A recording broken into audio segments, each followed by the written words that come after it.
Leona kept a notebook on the kitchen counter, thick with flour smudges and pencil marks.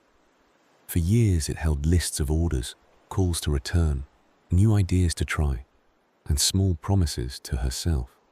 A better glaze, a larger mixer, a logo that looked more serious. In the early mornings, the house was quiet, except for the steady hum of the oven and the soft scrape of a spoon against a bowl. The work began as something simple. A neighbor asked for a tray of cookies. A friend asked for a birthday cake. Then a cousin asked for a wedding dessert table, and the request arrived with a kind of pressure that felt like compliment and test at once. Leona said yes, because yes had become the way her days moved forward. One job led to another. The calendar filled. The pantry shelves turned into a small warehouse. The kitchen became a place where she was always almost caught up. At first, the expansion felt like proof. A photo of a cake would travel across a phone screen and another message would arrive. A request for a sharper edge on the frosting. A request for a different flavor that was not on the list. Leona learned to answer quickly. She learned to treat every new idea as a problem to solve. The work spread into the rest of the house, then into the rest of her week. She began washing mixing bowls while the family ate dinner, then packing boxes while everyone slept. On a Thursday in late autumn, she stood over the sink with a pan of cooling sugar syrup, watching the surface pull itself into a thin sheen. Her hands moved from habit, but her mind felt far away. She had been awake since before dawn, and she could feel that a part of her had begun to resist the pace. It was not exhaustion exactly. It was a quiet reluctance, as if her body had started to refuse the rule that every good thing had to become a bigger thing. Her husband came in from the yard with cold air clinging to his coat. He rinsed his hands and waited by the counter, not interrupting, just present.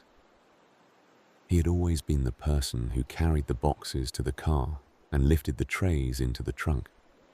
He drove the deliveries on weekends and listened while she reviewed what went wrong, what could be improved, what needed to be remade. He did not complain.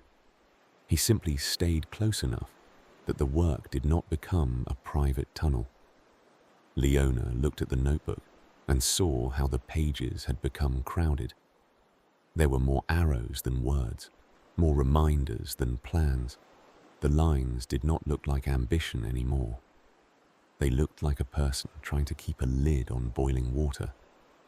She noticed a stain on the page from a spill weeks ago and realized she had not cleaned it because there had never been a quiet minute that felt like it belonged to her. That evening, she sat at the small table by the window and counted what the business actually gave back. It paid for itself.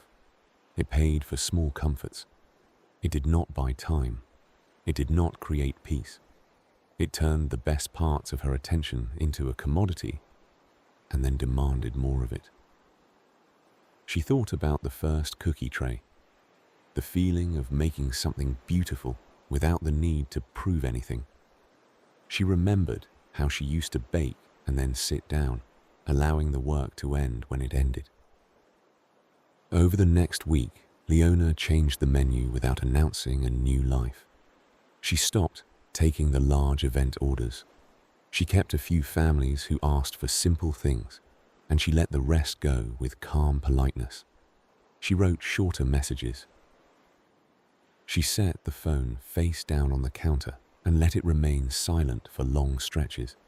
The mornings became quieter. The notebook thinned into a single page of notes that could be held in one glance. The kitchen smelled less like urgency and more like food. The first Saturday without a major order, she and her husband walked to the end of the block and back, slowly, as if practicing a different pace. The leaves were wet on the sidewalk. Someone had turned on a porch light early. When they returned, the house felt larger than it had in months. There was space in the day where nothing demanded a response. There was a different kind of satisfaction in doing less and doing it with care. It was not a collapse. It was a correction. Enough arrived in her days like a line drawn gently across the calendar, saying that the work could stop expanding and still remain good. Many people do not realize how long they have been adding weight until the moment they set something down.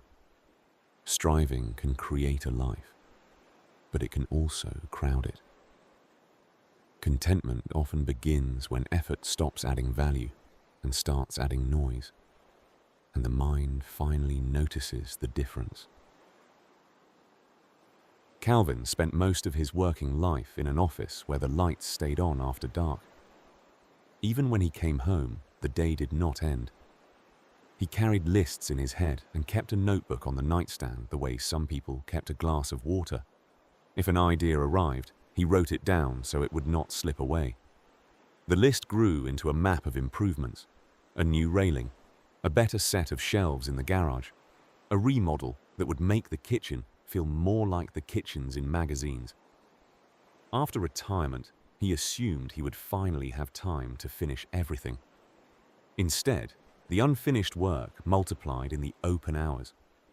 He started early because early felt virtuous. He believed that a good day was a day with visible progress. He moved through the house with tools in his hands and a kind of fixed attention that left little room for anything else. His wife had her own routines, steady and quiet. She kept a small garden in the back and walked the same loop in the neighborhood most afternoons. She did not compete with his lists. She simply lived beside them. Sometimes she asked if he wanted to come along, and sometimes he said no, with the calm confidence of a person who believed there would always be time later.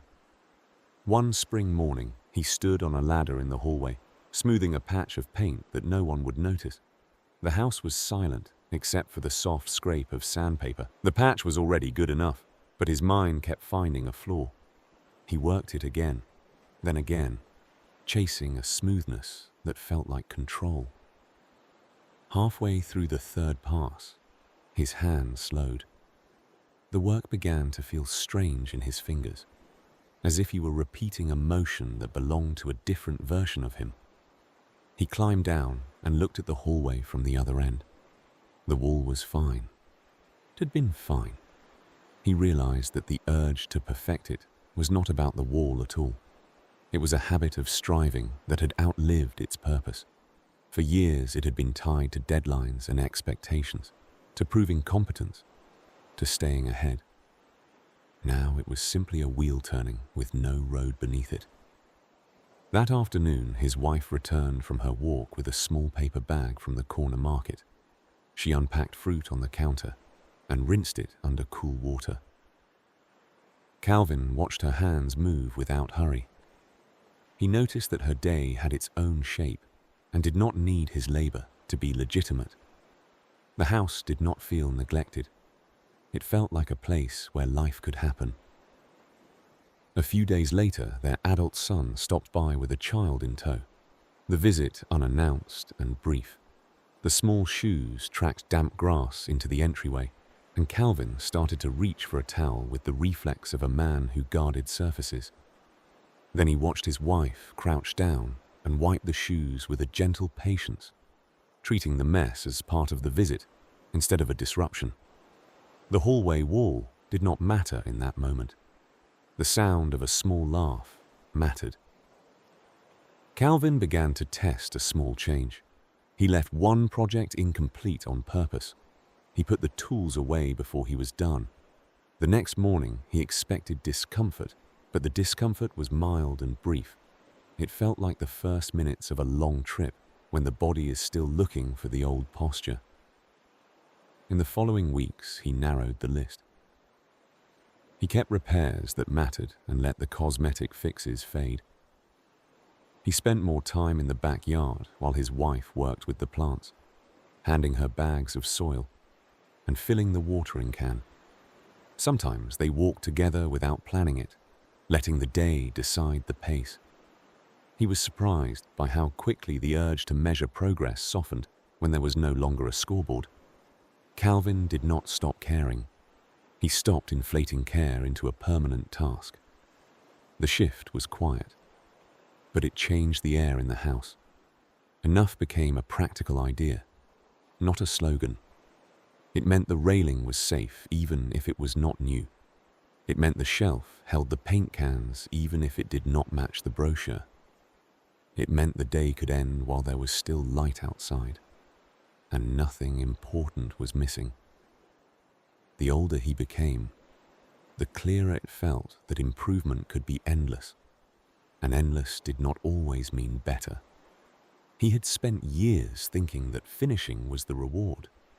Now the reward looked more like stopping on time, sitting down at the table and letting the house be a house instead of a project. His list grew smaller, and his days grew wider. That felt like enough. He stopped pushing the line. Today. Raymond used to measure his weeks in numbers that could be written on a napkin. Calls made, meetings set, orders closed. Even after he reached the age when he could have stepped back, he kept moving as if the next quarter still held a verdict. He had built a life around the idea that momentum was safety.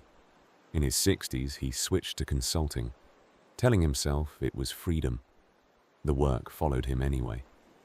A laptop on the dining room table, a phone that buzzed during dinner, notes scribbled on the margins of grocery lists. He liked being the person people relied on, but he also felt the cost. The more dependable he became, the less his time belonged to him. His partner watched the pattern with steady patience. Some evenings they ate in silence with the television low, not because there was conflict, but because the day had been consumed elsewhere. When a weekend appeared without a deadline, Raymond filled it anyway, repairing something in the house or catching up on messages that had arrived late Friday. He treated leisure like a backlog. He promised that things would slow down after one more project, one more renewal, one more round of tidy results.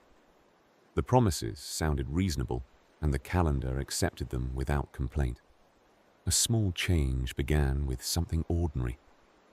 Raymond went to the eye doctor for a routine appointment and sat in a waiting room full of magazines that had been handled by hundreds of hands.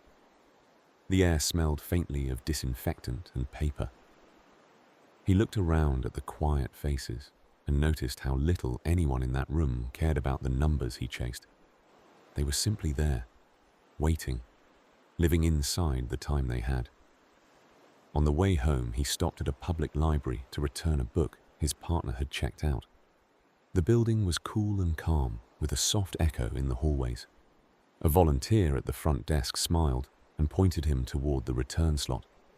Raymond moved slowly through the shelves, letting his eyes travel across titles without a goal. The smell of old paper and cleaned floors felt strangely comforting. A kind of relief settled in him, mild but unmistakable. The following week, he signed up to volunteer once a week, shelving books in the late morning. It sounded like nothing, but it rearranged his sense of time. The library asked for reliability, but not urgency. There were no calls, no shifting targets. The work had a beginning and an end that belonged to the same day. At first, he treated the volunteer shift like a task to optimize. He arrived early. He asked for more to do. Then he noticed the older man who worked beside him, moving at a pace that matched his breathing. The man placed books on shelves with quiet care, as if he were returning things to their proper place in the world. Raymond began to understand that speed was not the point. The order itself was enough. One morning, a group of children filed through the front doors for a small program in the corner of the room. Their shoes squeaked on the floor, and their voices rose and fell in quick bursts. Raymond watched them from the end of an aisle, then returned to his cart of books. The noise did not bother him. It reminded him that a place could be active without being demanding.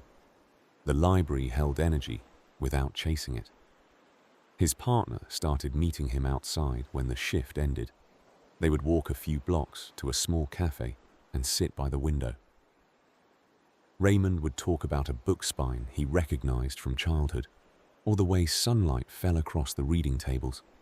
The topics were small, but they did not feel empty. They felt like the kind of details that a busy life usually trimmed away. He gradually reduced his consulting work to a narrow set of projects and let the rest go. The income dipped, but the household did not fall apart. He realized that much of his striving had been fueled by fear of losing comfort. Yet, comfort was already present in the simplest parts of the day. A chair by a window, a warm drink, a person sitting across the table, an hour that ended when it was supposed to end. Raymond did not abandon responsibility. He stopped treating every open hour as a chance to prove his usefulness. Enough became a boundary that protected his attention. When work stopped adding meaning and started adding restless noise, he let the noise fade and kept what remained. On the day he stopped answering messages after dinner, he expected anxiety. Instead, he felt a shallow quiet, like a room after a fan is turned off. He put the phone in a drawer and sat with his partner at the table until the dishes were done. Sylvia kept medals in a shoebox in the closet, tucked behind winter scarves. They were small and weighty, stamped with years and event names, reminders of mornings when she ran before sunrise and returned home with sweat cooling on her skin. She had been proud of that discipline. It made her feel clean inside, as if effort could rinse away the untidiness of life. In her 40s and 50s, she chased a particular standard. She learned the language of optimization and treated her body like a project that needed constant management. She joined group classes, tracked numbers, and rearranged meals until eating felt like math. People told her she looked strong, and she absorbed the praise as permission to keep pushing. She liked the feeling of being ahead of time, ahead of age, ahead of the ordinary softness that she associated with decline. Her sister lived nearby and moved through days with a softer rhythm. She cooked food that smelled like comfort and kept a small jar of hard candy on the counter. When Sylvia visited, she would notice the jar and feel a small pinch of judgment, then feel guilty for the judgment itself. The two sisters loved each other in a quiet, lifelong way that survived these differences. They met for errands and birthdays. They sat together at family gatherings and watched younger relatives repeat the same anxious patterns in new shapes. In her early 60s, Sylvia strained a knee during a run that began like any other. It was not dramatic. There was no fall, no ambulance, just a sudden sharpness and a feeling of instability. She rested for a few days, then tried again, and the knee reminded her of the limit. The injury was minor, but the message felt larger. She realized how much of her identity had been tied to never needing to slow down. The first weeks were restless. She stood in the living room and stared at her shoes, as if they could solve the problem. She searched for substitutes, looking for a way to keep the same intensity without the same impact. The effort to keep up with herself became its own strain. She did not know what to do with an afternoon that did not contain a workout. She cleaned already clean counters. She reorganized drawers. She kept moving, but the movement lacked joy. One afternoon, her sister invited her over to help with a simple task, folding laundry while a pot simmered on the stove. Sylvia arrived expecting boredom. Instead, she found the house warm and ordinary. The air smelled of onions and herbs. Her sister moved through the kitchen without hurry, tasting and adjusting with small gestures. Sylvia folded towels and listened to the quiet sounds of a home that did not feel staged for achievement. After dinner, they sat at the table with tea. Sylvia felt the familiar urge to count and calculate. to negotiate with herself, to plan a compensating day. The urge rose and then weakened. It had nothing solid to hold. She realized that in her sister's presence, the body was allowed to be a body. It could be cared for without being policed. Over the next month, her sister began asking Sylvia to join short walks, not as training, just as a way to move through the day. They took a path along a small pond where ducks drifted close to shore and a few older couples sat on benches with hands folded in their laps. Sylvia watched them with a kind of curiosity. They did not look like people keeping score. They looked like people keeping company. In the months that followed, Sylvia returned to movement in a different form. She walked the neighborhood at a steady pace, feeling the ground under her feet without turning it into a contest. She stretched in the morning because it eased her back, not because it proved anything. Some days she still missed the sharp satisfaction of pushing hard, but she noticed how quickly that satisfaction faded compared to the longer calm that came from stopping on time. The medals stayed in the shoebox. She did not throw them away. She simply stopped visiting them for reassurance. She began to measure well-being by how her days felt, not by how much strain she could tolerate. Enough did not mean letting everything go. It meant releasing the idea that worth had to be earned through constant effort. Her life became quieter, and the quiet began to feel like a form of strength. One evening she reached into the jar on her sister's counter and took a piece without a debate. The sweetness was simple and brief. The moment passed, and nothing needed to be fixed afterward. That ease stayed with her. Anton's workshop sat behind the house, a narrow room with a concrete floor and windows filmed with sawdust. The space smelled of pine, glue, and the faint sweetness of varnish. Over the years, he had filled the walls with clamps and shelves and tools chosen with care. He liked things that worked well and lasted. He liked the feeling of shaping something solid out of raw boards. When he was younger, he told himself that skill was not enough. Skill had to become recognition. He took on larger commissions and chased the kind of clients who asked for complicated designs. He built tables that required special joints and cabinets with hidden doors. He worked late to meet deadlines and took photos in careful light so the finished pieces would look impressive. The work brought money and admiration, but it also brought a pressure that followed him back into the house. His wife learned to step around piles of lumber in the hallway. She learned to eat dinner while he wiped down tools and checked measurements. She was patient, but Anton could see the toll in small ways. The way she stopped asking when a project would end. The way she planned holidays around his delivery dates. The way the workshop door became a boundary in the home. One winter, after a long stretch of demanding work, Anton finished a set of cabinets for a couple he had never met in person.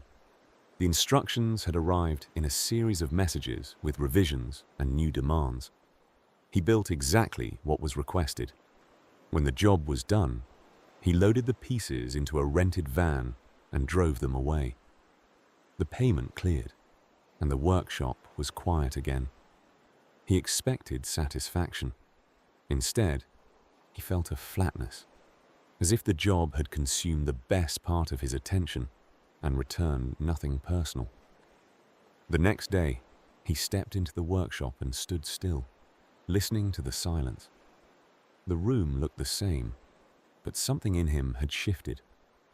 He realized he had been working to impress people who would never sit with him at his own table. A few days later, his wife asked if he could build a simple bench for the entryway, something sturdy enough to sit on while putting on shoes. The request was plain and practical. Anton almost refused out of habit, thinking of the other projects that could bring more money, more attention. Then he noticed how small the bench was in his mind compared to how useful it would be in their daily life. He chose a piece of wood that had been waiting in a corner for years. He planed it slowly and let the shape arrive without forcing it. He worked in the afternoon instead of late at night. He left the workshop door open so his wife could step in and look without feeling as if she were intruding. She brought him a cup of tea once, set it on the workbench, and stayed for a few minutes, watching the grain appear under the plane. The simple company felt like a correction to the years of solitary striving. When the bench was finished, he carried it into the house and set it in place. It fit the space as if it had always belonged there. The next morning, he watched his wife sit down, tie her shoes, and stand up again without a word about it. The bench did its job quietly, and that quiet usefulness pleased him. Something softened after that. Anton began turning down complicated commissions. He kept a few customers who respected his time and his pace, and he let the rest go. He spent more hours making small, useful things for the house. A shelf for the pantry, a stool for the kitchen, a simple table that held a lamp and a stack of books. He built with the sense that the work could be finished and then allowed to disappear into daily life. He noticed that the craft felt different when the end use was close enough to touch. His wife ran her hand along an edge without thinking. A friend visited and leaned against the new kitchen stool, steady and solid, as if it had always been there. Those moments were small, but they carried a satisfaction no photograph could capture. Anton did not stop being ambitious. He stopped confusing ambition with escalation.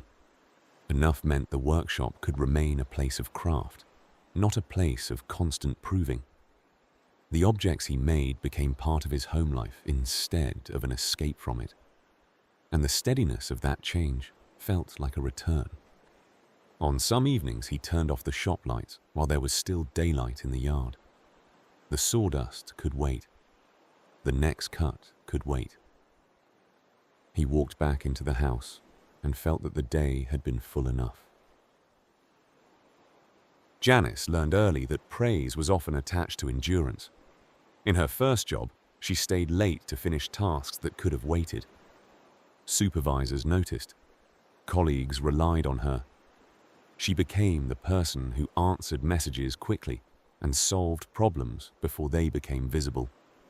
The pattern followed her through decades of work, and it formed a reputation that felt like protection. When she reached her late 50s, Janice held a senior role and carried a calendar that looked like a crowded highway. Meetings stacked tightly. Travel appeared without warning. Her phone buzzed through weekends. She had a partner at home who was patient and self-sufficient, but patience has its limits even when it is kind. Janice could sense the quiet cost in the household, the way ordinary evenings were treated as spare space instead of the main part of life. She told herself she was doing it for security, for comfort, for the future. The explanation made sense, yet she rarely paused long enough to notice that the future kept arriving as more work. The ladder had no top. Each rung only revealed another set of expectations. The striving became a tone in her body, a readiness that never fully turned off. A turning point came in a small moment that did not look like a crisis. Janice was in a grocery store on a weekday afternoon, buying items for a quick dinner between calls. The store was calm, almost empty. An older couple moved down the aisle slowly, comparing labels with care. Their pace was steady and unhurried. Janice watched them and realized she had not walked through a store like that in years. She always rushed, even when nothing was chasing her. That evening she arrived home with bags in her arms and found her partner sitting at the table with a deck of cards laid out. It was an old routine from early in their relationship, something they used to do on quiet nights. Janice stood in the doorway and felt a sudden tenderness mixed with regret.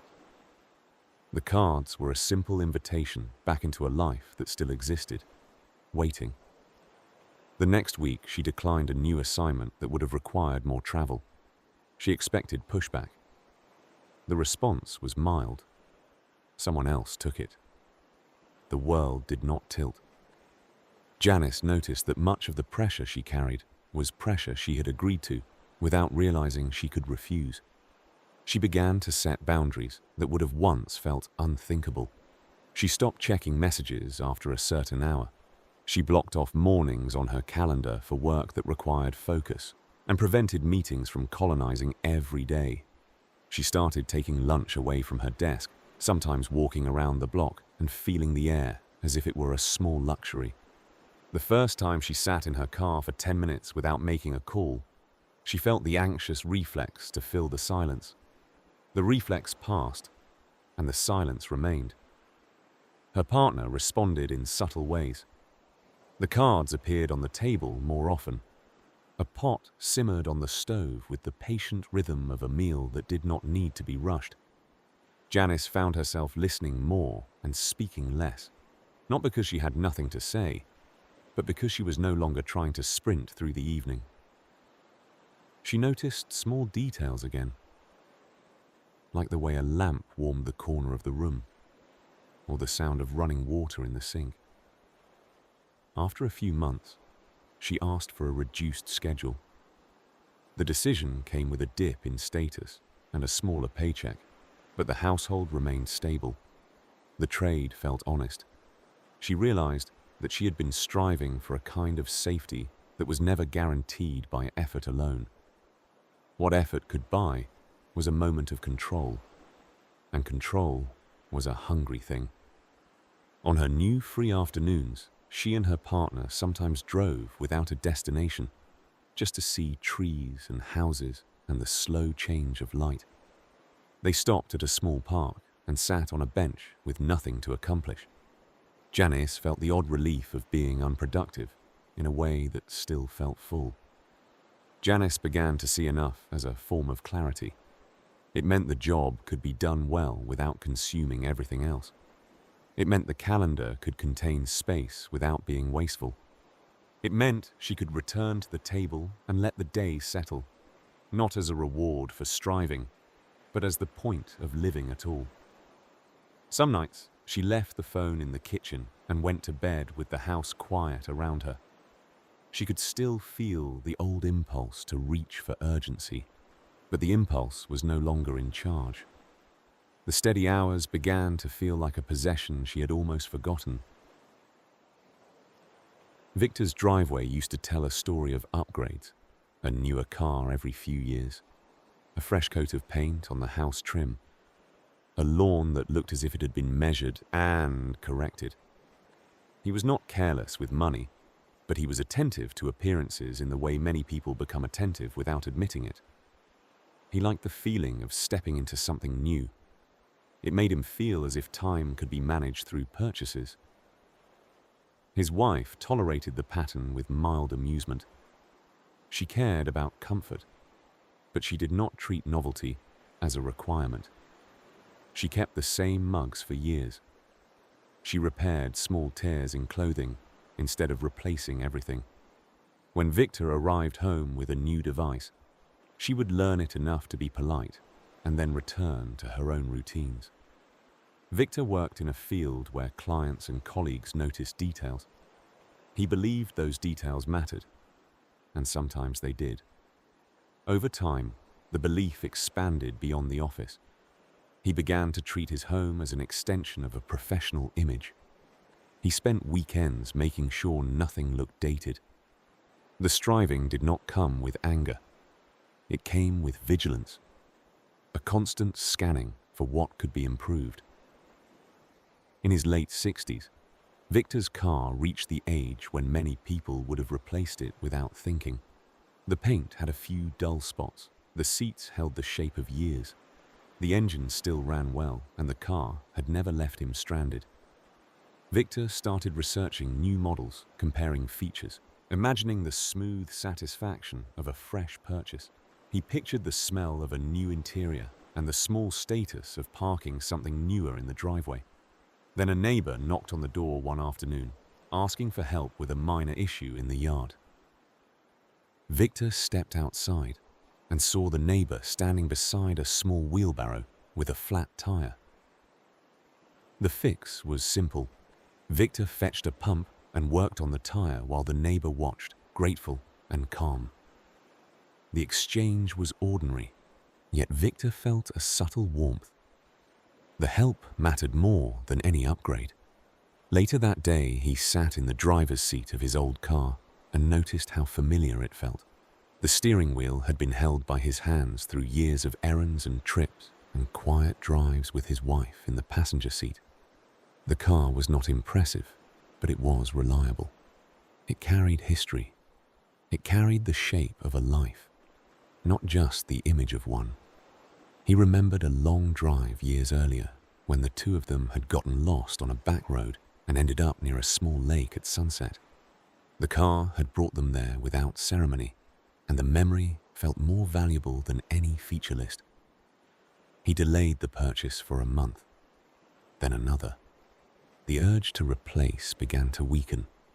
In its place came a small curiosity about why he needed newness so often.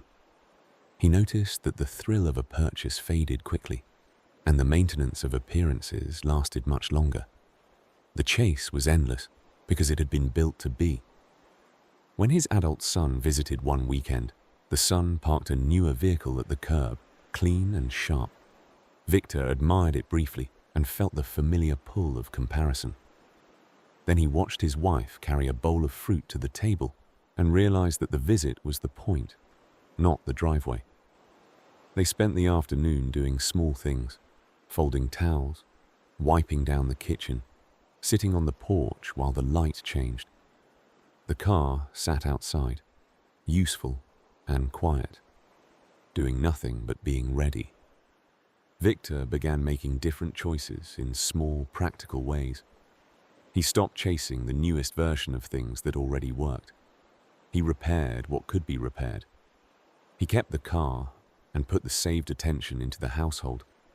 He took his wife to a quiet diner they had once loved, sitting in a booth and eating a simple meal without checking a phone.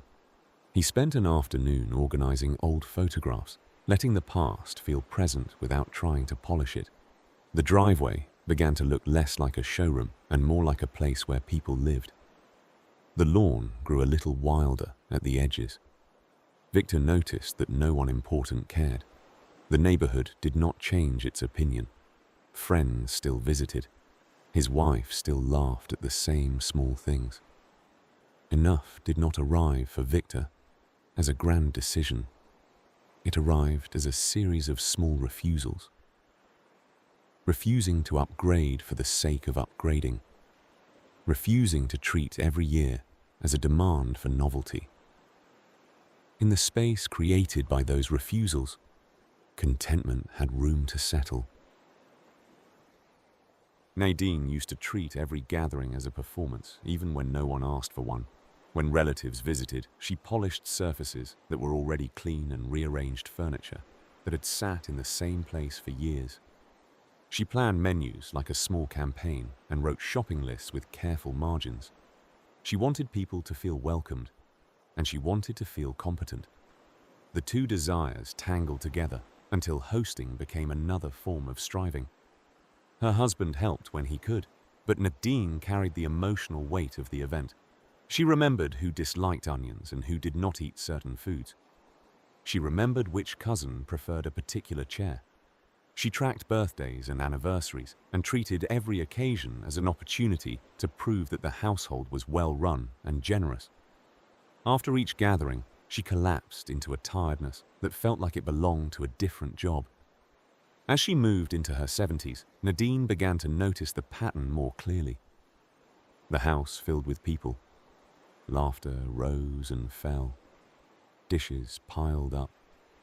And the next morning she stood in the kitchen facing the evidence of her effort.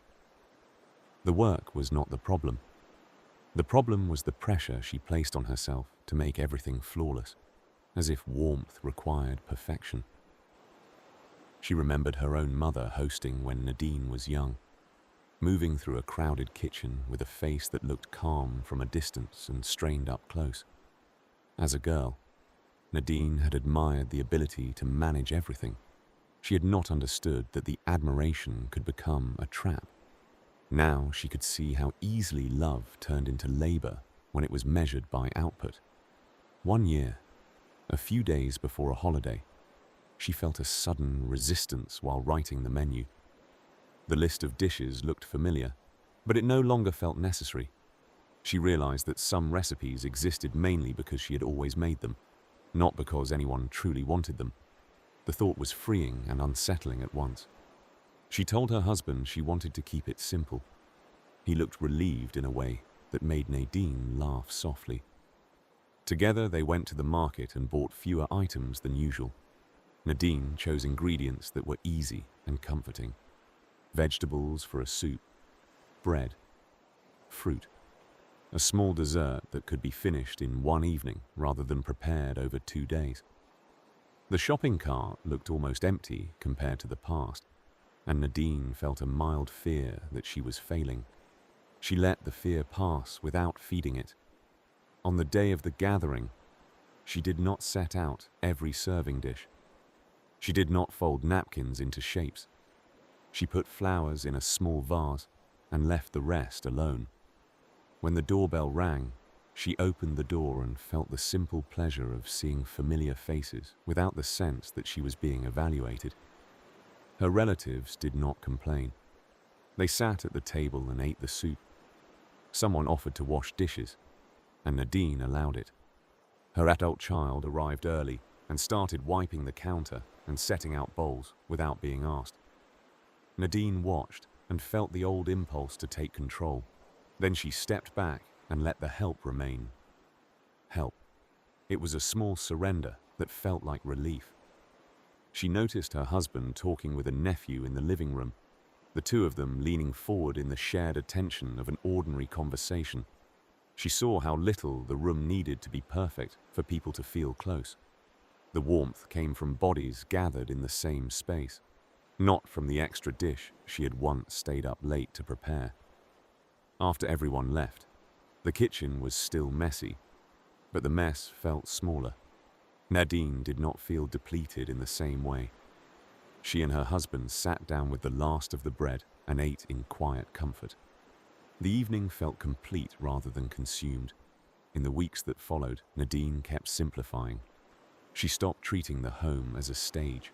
She invited one couple over for coffee instead of hosting large dinners. She let store-bought food appear on the table without embarrassment. She noticed that the conversations became easier when her attention was not divided between people and performance. Enough did not diminish her generosity. It redirected it. She gave less to the illusion of perfection and more to the actual time spent together. The gatherings became smaller and calmer, and Nadine discovered that contentment often arrives when striving for an ideal finally loosens its grip on the ordinary. The house stayed lived in. Ellis bought his first camera in middle age, and the hobby landed in him like a new language. He learned settings and lenses and the quiet patience of waiting for light. At first, it was simple. He walked around the neighborhood and photographed ordinary things: a fence with peeling paint, a branch heavy with rain, the shape of a shadow on a wall. The images were small treasures, private and satisfying. Then, the hobby found an audience. Ellis shared a few photos with friends, and the compliments arrived. He began to chase the reaction. He joined online groups and started reading reviews of newer equipment. He watched tutorials late at night and made lists of what he needed next. The camera became a ladder. Each new rung promised a clearer image and a stronger sense of being taken seriously. His spouse watched the pattern with gentle interest. They enjoyed the walks together, but Ellis often turned those walks into missions. He searched for dramatic scenes. He stopped in the middle of sidewalks to adjust settings. He carried heavier bags. The simple pleasure of looking at the world began to feel like work, and Ellis did not notice the change until he started feeling irritated when the light was wrong. The hobby seeped into evenings.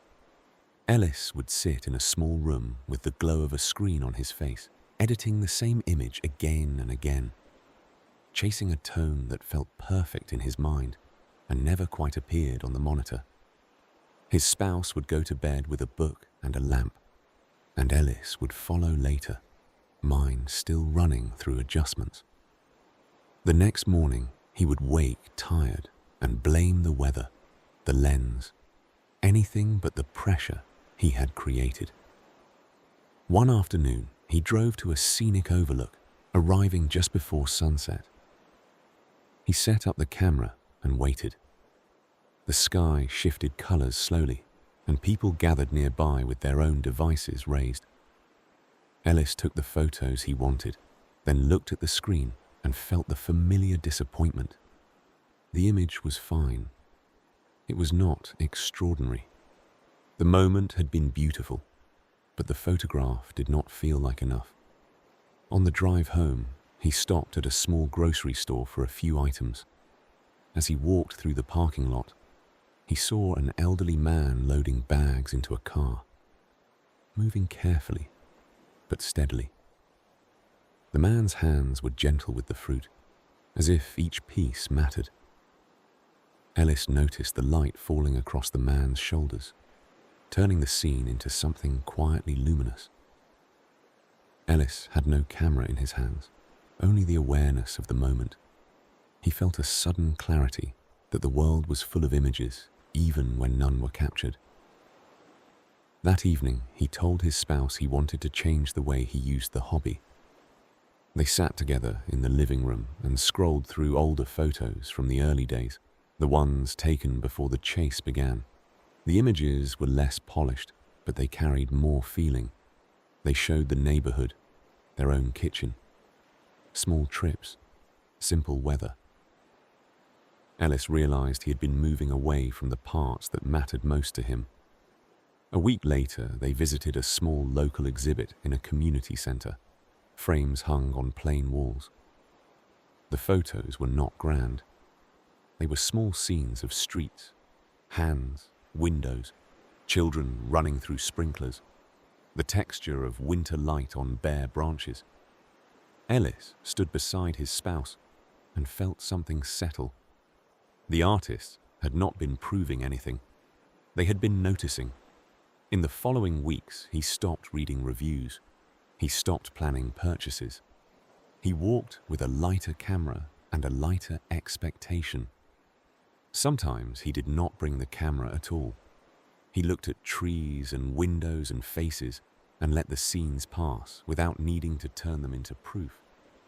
He began printing a few photos and placing them in frames around the house. A small image of a rain-soaked street.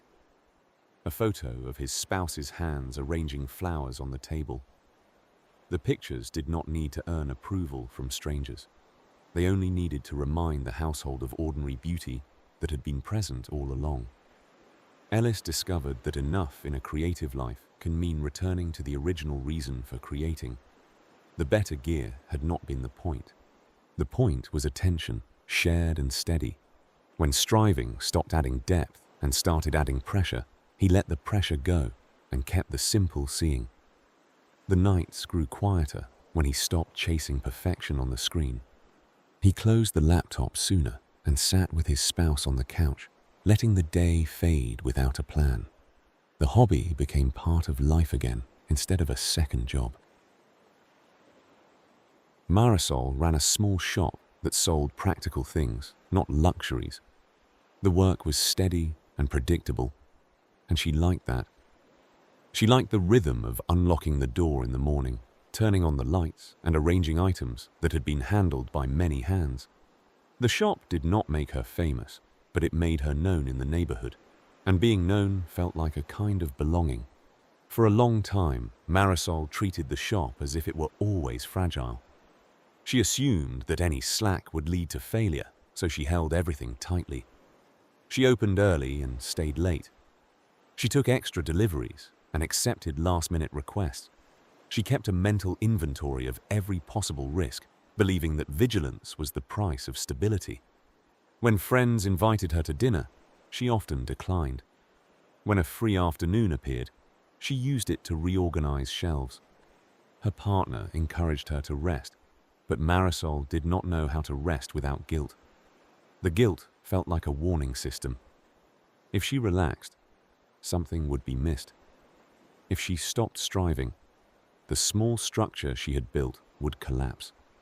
She had worked hard to create independence, and she feared losing it.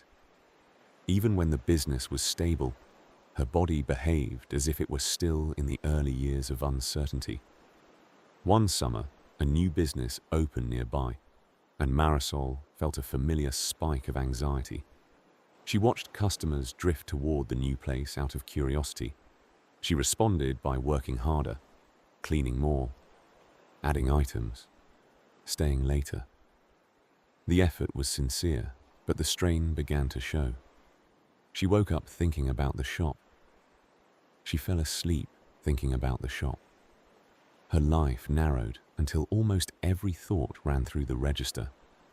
A friend from years earlier visited one afternoon, stopping in on a whim. Marisol was surprised by the visit and pleased to see a familiar face. The friend walked around the shop slowly, touching objects with idle curiosity, then sat at the small counter near the front window. The two of them talked while Marisol rang up customers and rearranged items in the gaps. The conversation was easy, as if time had not passed.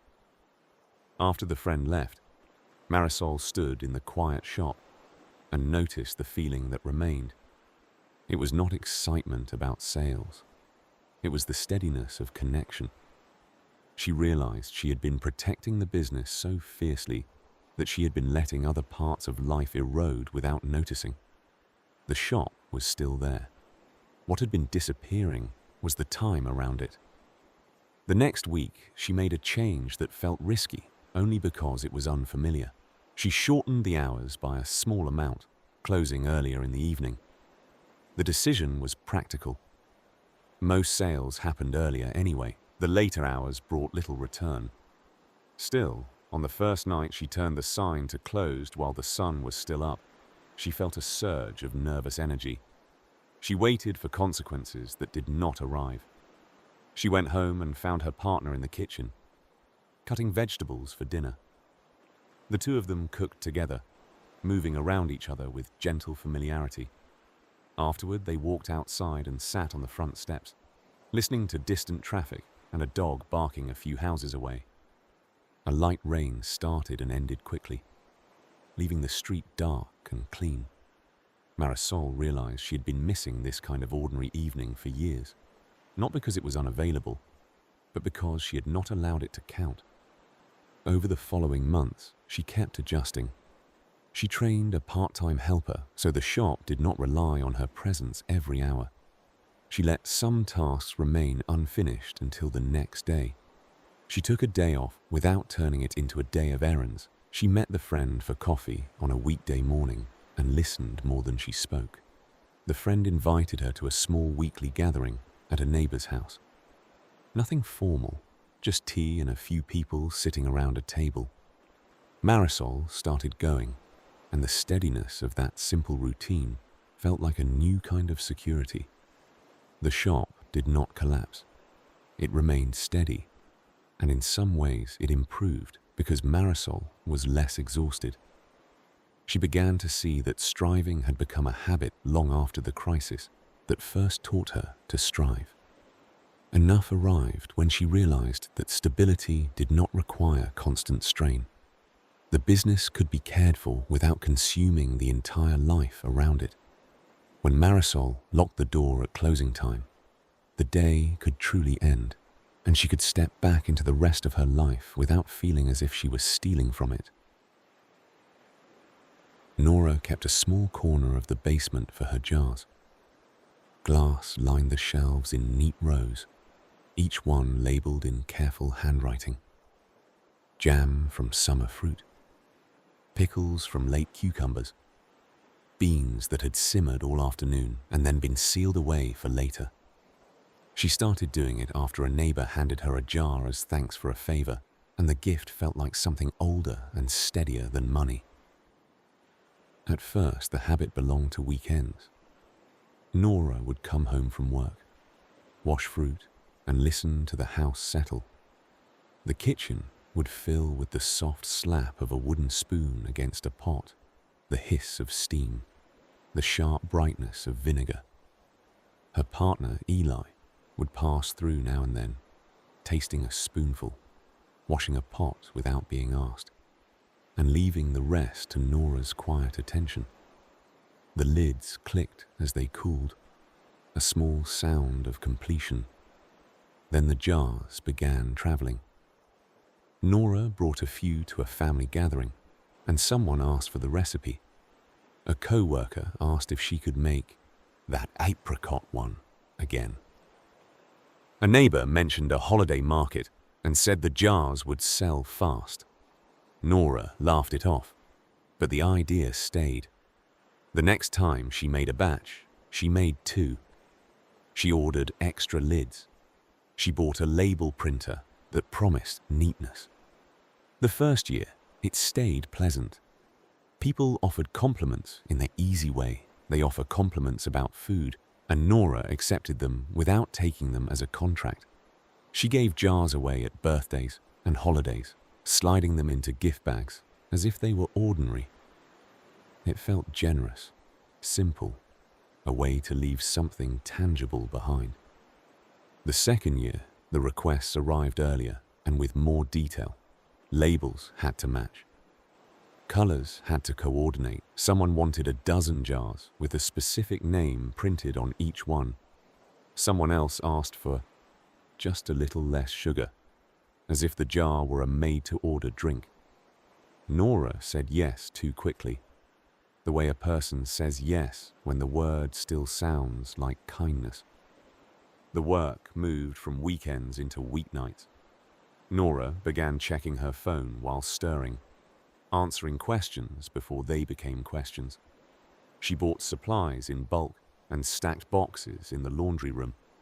The little corner of jars started to behave like a small business that did not pay.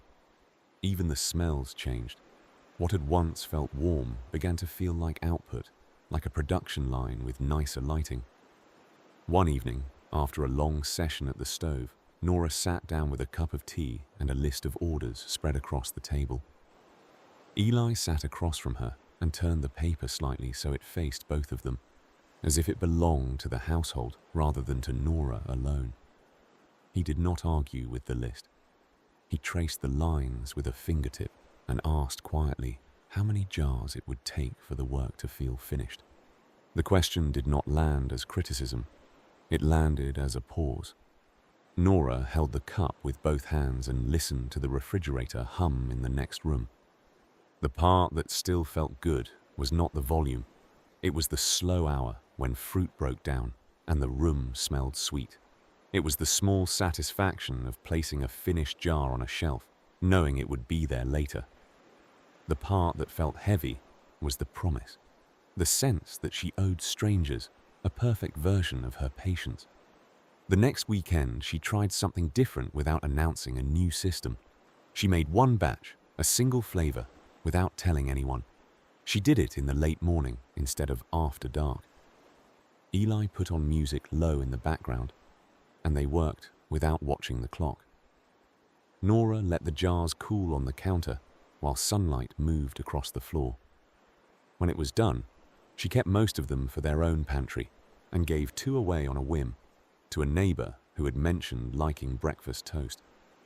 After that, the replies on her phone became shorter. She offered fewer options. She stopped promising delivery dates that shaved her evenings down to slivers. A few people drifted away to store-bought gifts, and the world did not tilt. The label printer went back into a drawer. The basement shelves stayed neat, not because they were expanding, but because they were enough. Later, on a cold evening, Nora and Eli opened one of the jars they had kept and ate it with bread at the counter. The taste was the same as ever. What had changed was the air around it, the quiet that returned when she let the work fit inside her life, instead of trying to grow beyond it. She could hear the lids clicking again, not like deadlines, but like small doors closing gently. Some people found the line inside hobbies that were supposed to be restful. Harlan built model railroads on a plywood table in the spare room, a miniature world that smelled faintly of paint and glue. He started in retirement with a single loop of track and a small engine that moved with a gentle whir. The first time it completed a circle, he felt the quiet satisfaction of something working as intended. His daughter would bring her little girl over on Sundays. The child liked to press her face close to the tiny buildings and point at details that Harlan added almost absent-mindedly. A mailbox, a bench, a painted window. Harlan kept a small stool beside the table so she could climb up and watch the train pass. The visits were unhurried. The train ran, the child laughed, and Harlan's daughter drank tea in the kitchen with Harlan's sister Mara, who stopped by often to keep the household social. Then Harlan joined a local club. It was meant to be a way to share techniques and swap spare parts. But the room held a different energy. Men his age compared track plans as if they were blueprints for real cities. They spoke about upgrades with the seriousness of mechanics and the pride of craftsmen. Harlan listened, amused at first, then curious, then slightly hooked. He began bringing photos to meetings, waiting for approval without naming it. The spare room changed. The table grew larger. The simple loop turned into multiple lines and switches and a schedule that only Harlan understood. He started ordering parts late at night, reading forums with the same narrowed focus he once used for work. The little world began to demand perfection. If a train derailed once, Harlan relayed track for hours. He stopped running it during visits because he wanted to finish one more detail first, as if the joy had to be postponed until it was flawless. One Sunday he had a club meeting in the afternoon, and he spent the morning in the spare room adjusting a section of track that still worked, but did not work perfectly. His granddaughter arrived and called his name, then wandered off when he did not answer right away. In the kitchen, Harlan's daughter lowered her voice and asked Mara if he was all right. Mara shrugged in that small way that meant she did not want to accuse anyone, but she did not want to pretend either. The day went on. Harlan joined them late, smelling faintly of glue, cheerful but distracted. After they left, the house grew quiet. Harlan sat alone in the spare room and stared at a row of tiny houses he had built with care. He could not remember in that moment whether the club had liked the last photo he shared. He could remember the sound of his granddaughter's laugh when the train passed the little station. The memory came with a small ache, not dramatic, just clear. A week later, Mara came into the spare room, carrying a plate with 2 cookies. She set them beside the table and looked at the miniature town. She pointed to a streetlight Harlan had installed and said it was beautiful. Then she asked, in the plain voice she used when she wanted something to land, whether the railroad still belonged to him or whether it belonged to the club. Harlan did not answer right away. The question sat between the tracks and the quiet. He could picture the clubroom and the polite competition, the subtle itch of wanting to be admired. He could also picture his granddaughter's face when the train moved, the way she followed it with complete attention and no evaluation at all. The 2 versions of the hobby felt like 2 different lives. The next Sunday, he ran the train before anyone arrived. He left a few scenery boxes unopened on purpose, not as a statement, but as a test. He set the engine on the track, turned the dial, and watched it move with a steady, comforting rhythm. When his daughter and granddaughter came in, the room already held motion. The child climbed up and clapped as if nothing had ever been missing. Harlan stayed with her, narrating the tiny stops as though the town were alive, letting the visit be the main event. Over the following weeks, he kept the club. but he stopped building for it. The upgrades slowed. The nights grew quieter. When a derailment happened, he fixed it and then let the train keep going. The spare room returned to being a place where something could be enjoyed while it was still imperfect. On one later Sunday, as Mara poured tea in the kitchen, Harlan heard his granddaughter call out that the train was coming, and the sound of her excitement felt like the only review that mattered. The first sign for Yvette arrived in a crumpled paper flyer. She found it in the mailbox one afternoon, an announcement for a neighborhood cleanup day with a hand-drawn map and a cheerful exclamation point. She stood in the entryway reading it and felt the familiar pull of responsibility, the quiet urge to turn something informal into something that ran well. Yvette had a talent for organization that people leaned on. At work, she kept calendars tidy. At home, she kept a binder of receipts and manuals. In the community, she became the person who brought extra trash bags, printed sign-in sheets, and reminded everyone to hydrate. She enjoyed being useful, and usefulness had a way of turning into identity. The cleanup day began as a few neighbors with gloves and buckets. Within a week, Yvette had built a plan. She made a list of streets. She assigned time slots. She created a small online sign-up form with categories and reminders. She knocked on doors with the flyer in her hand and a pen ready to take names. People thanked her. People also began asking for more. Could she coordinate lunch? Could she bring a first aid kit? Could she handle the recycling drop-off? Each request arrived with an assumption that Yvette would say yes. On the morning of the cleanup, the sky stayed low and grey. Yvette set up a folding table with water bottles arranged in rows. She taped signs to it so no one would be confused.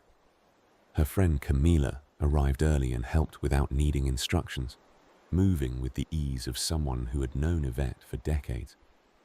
Camila laughed at the labelled bins and said it looked like a small airport check-in. Yvette smiled, but the joke did not loosen her grip. The plan mattered. If it ran smoothly, she would feel calm. If it did not, she would feel personally responsible. Halfway through the morning, Yvette's phone buzzed in her pocket.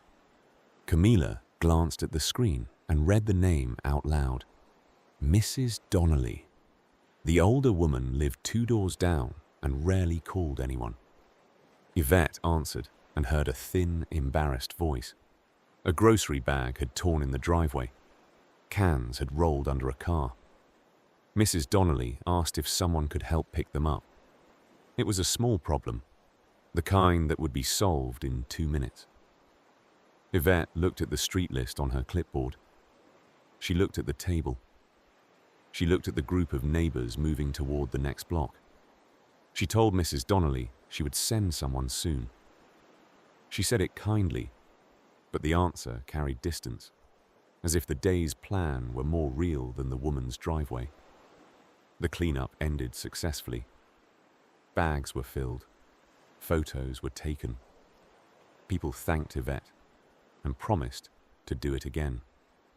The compliments landed, but they did not settle. Late that afternoon, when the street was quiet again, Yvette walked past Mrs. Donnelly's driveway and saw the woman crouched near the curb, moving slowly, retrieving cans one by one. The scene was not dramatic. It was simply unnecessary. Camilla was beside Yvette, carrying a leftover box of gloves, and Camilla did not say anything at first. Yvette stepped into the driveway and knelt down. Her knees sank into damp gravel. She picked up cans and set them back in the bag. Mrs. Donnelly tried to apologize, and Yvette shook her head, feeling a warmth of shame that did not sting so much as instruct. Camila joined in without comment, her hands moving quickly. The task finished in less time than it took to feel embarrassed about it. That evening, Yvette made tea and set out 2 mugs. The steam rose in thin threads. Camila sat at the table with her, the clipboard between them like a third person. Yvette slid it aside and stared out the window at the quiet street, listening to a distant lawnmower fade, letting the day's applause dissolve into something smaller and truer. In the following weeks, she did not quit organizing. She stopped building systems that required her to be in charge of everything. The next neighborhood event was smaller. The sign-up sheet was handwritten. The folding table appeared, but it held a simple pitcher of water instead of labeled rows. The work felt lighter when it left room for the unscheduled moments. When Mrs. Donnelly called again months later, Yvette walked over immediately, not because the plan allowed it, but because the day did. Camila came too, carrying a paper bag of oranges. The neighborhood did not need an airport check-in. It needed people who could put down a clipboard when something small asked to be held. Suresh kept his health numbers in a folder the way he used to keep tax documents, printouts from annual checkups, handwritten notes in the margins. A chart he made himself on graph paper, tracking changes as if the body were a small business that could be managed with attention. For years, the tracking had been practical, a reminder to walk more, a reminder to sleep earlier. Small corrections that helped him feel steady. After 65, the folder thickened. New articles arrived in the mail and on screens. New advice came in waves, confident and contradictory. Suresh began chasing certainty the way some people chase bargains. He bought a scale that measured more than weight. He timed his steps. He adjusted meals until eating felt like compliance. His partner, Rena, watched him rearrange the pantry and did not fight with him. She cooked the same simple food she had always cooked and placed it on the table as if it were enough without being justified. On weekends, Suresh walked the neighborhood with a friend named Joel. The two men had known each other from work years earlier, and the friendship had survived retirement because it did not require effort. They walked at the same pace and talked about ordinary things: weather, a neighbor's new fence, a book one of them had found at a library sale. Suresh liked the walks. He also treated them as part of his plan, counting them, measuring them, recording them. His adult daughter visited every few weeks and brought groceries and small bits of news. She would sit at the table and talk while Rena cooked, and Suresh would listen with one ear while scanning a printout, circling numbers that had not changed much. One afternoon, his daughter reached across the table and slid the papers into a neat stack, as if clearing space for the conversation. She did it gently, not angrily. She asked about a cousin, about an upcoming holiday, about whether Suresh wanted to come to a small family gathering. Suresh answered, but his mind stayed half inside the folder, half inside the room. After a routine appointment, Suresh sat in the car with the folder on the passenger seat. The doctor's words had been calm. Stable, the doctor had said, and then moved on to the next patient. Suresh drove home and felt no relief. Stability was not enough for the part of him that wanted guarantees. He found himself wanting a number that promised an outcome, a figure that could be carried like a shield. At home, Rena was washing rice at the sink. The water ran cloudy, then clear. She moved with the quiet efficiency of someone who had done the same task for decades. Suresh set the folder down on the kitchen table and began describing the appointment, listing the numbers as if repeating them might make them behave. Rena listened without interrupting. When he finished, she dried her hands and said she was glad the doctor was calm. Then, she asked whether the folder was helping him live longer or simply helping him worry longer. The question was plain, not sharp. It did not accuse. It rested on the table beside the folder like another document to consider. Suresh opened his mouth to answer and found that the answer was not tidy. The tracking had started as care. Somewhere along the way, it had turned into a rehearsal for fear. That weekend, Joel came by with a small bag of pastries from a local bakery and a story about a mutual acquaintance who had become obsessed with biohacks and refused to eat at family gatherings. Joel shook his head with gentle disbelief and then laughed. Suresh laughed too, but he felt the laugh catch. He could see pieces of himself in the story, not in the extremes, but in the tension of trying to control what could not be fully controlled. On the next walk, Suresh left his notebook at home. He did not announce it. He simply went out the door with empty hands. The pace felt different without a record. The air felt more like air. Joel talked about a grandchild's school play, describing it with the affection of a person who was present for it. Suresh listened and found himself noticing small things he usually walked past. A tree with buds forming, a porch swing moving slightly in the breeze, a cat sitting like a statue on a warm step. The folder stayed in a drawer for a while. Suresh still went to appointments. He still took care. He just stopped building a second life made of numbers. When his daughter visited again, she found the table clear, and the talk stayed on the talk. After dinner, Suresh stood in the yard with Reena and watched the sky dim. The steadiness did not arrive as a grand piece. It arrived as a quieter relationship with uncertainty, one that let an ordinary day be an ordinary day. Celeste kept a binder labeled Trip on the bookshelf, as if the word needed its own spine. Inside were printed reservations, maps, lists of restaurants, lists of museums, lists of must-see streets that strangers on the internet promised were essential. The binder began as a joke between Celeste and her partner, Rob, when they first talked about traveling after retirement. They wanted to go somewhere new while their knees still cooperated and their energy still lasted. The planning started with pleasure. Celeste clipped photos and left them on the table. Rob watched travel videos and called Celeste over to see a particular view. They argued mildly about dates and laughed about how serious they were becoming. The dream felt clean and bright, like a window opened in the middle of a long routine. Then the binder thickened. A friend recommended a different route. A cousin said the best place was actually somewhere else. Celeste began treating the trip like a project that could fail if it were not optimized. Rob printed spreadsheets. They compared train times and walking distances and weather averages. They used a new app that promised to build an itinerary automatically, and they spent evenings editing it as if the app were a junior employee who needed supervision. One afternoon, Rob came home from running errands and found Celeste at the table with the binder open, her brow furrowed at a page of notes. She had circled time slots in red and crossed out entire blocks. The map was covered in arrows.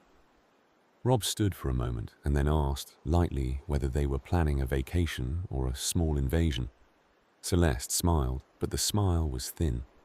She said she wanted it to be worth it. The phrase landed in the room as if the trip had to justify its own existence. Rob made coffee and sat with her anyway, flipping through the binder. He noticed that the pages held almost no blank space, as if rest had been banned.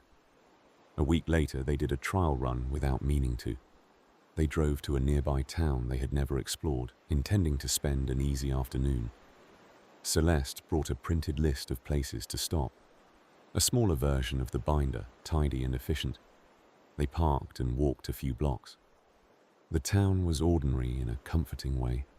A bookstore with creaky floors, a small diner with a bell on the door, a park with a few benches and a fountain that splashed softly. Celeste checked her list and realized they were already behind. The bookstore had taken longer than expected because Rob had found an old cookbook and started reading it out loud, amused by outdated instructions. The diner had taken longer because the server liked talking. Celeste felt the familiar tension of a schedule slipping. Then Rob said he wanted to sit in the park for a while, just to watch the water and rest his feet. Celeste started to protest, then stopped, listening to how tired the protest sounded. They sat on a bench near the fountain. The air smelled faintly of grass and fried food from somewhere down the street.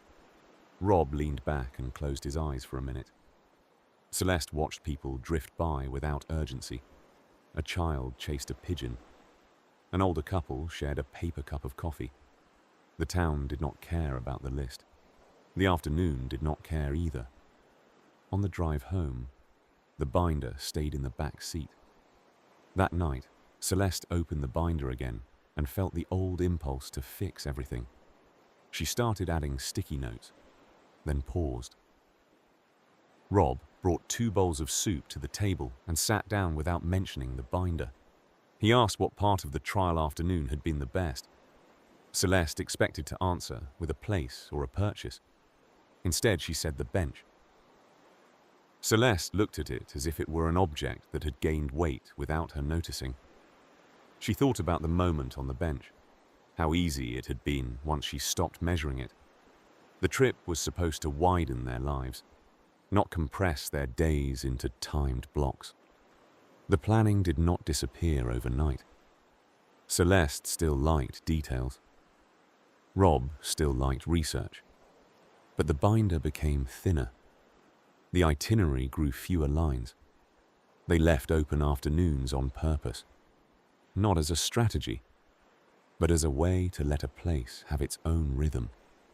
When the actual trip finally came, they missed one scheduled stop and did not rush to replace it. They walked slowly, ate when they were hungry, and sat down whenever a bench appeared. The vacation felt like time again, not like work in a different setting. Mina taught in a small classroom where the walls were covered in paper that changed with the seasons. Cut-out leaves in autumn, snowflakes in winter, bright suns in spring. She had been a good teacher for decades, and part of her goodness was effort. She arrived early, stayed late, and carried home stacks of papers even after the school day ended. The work was never finished, so she kept pushing it forward.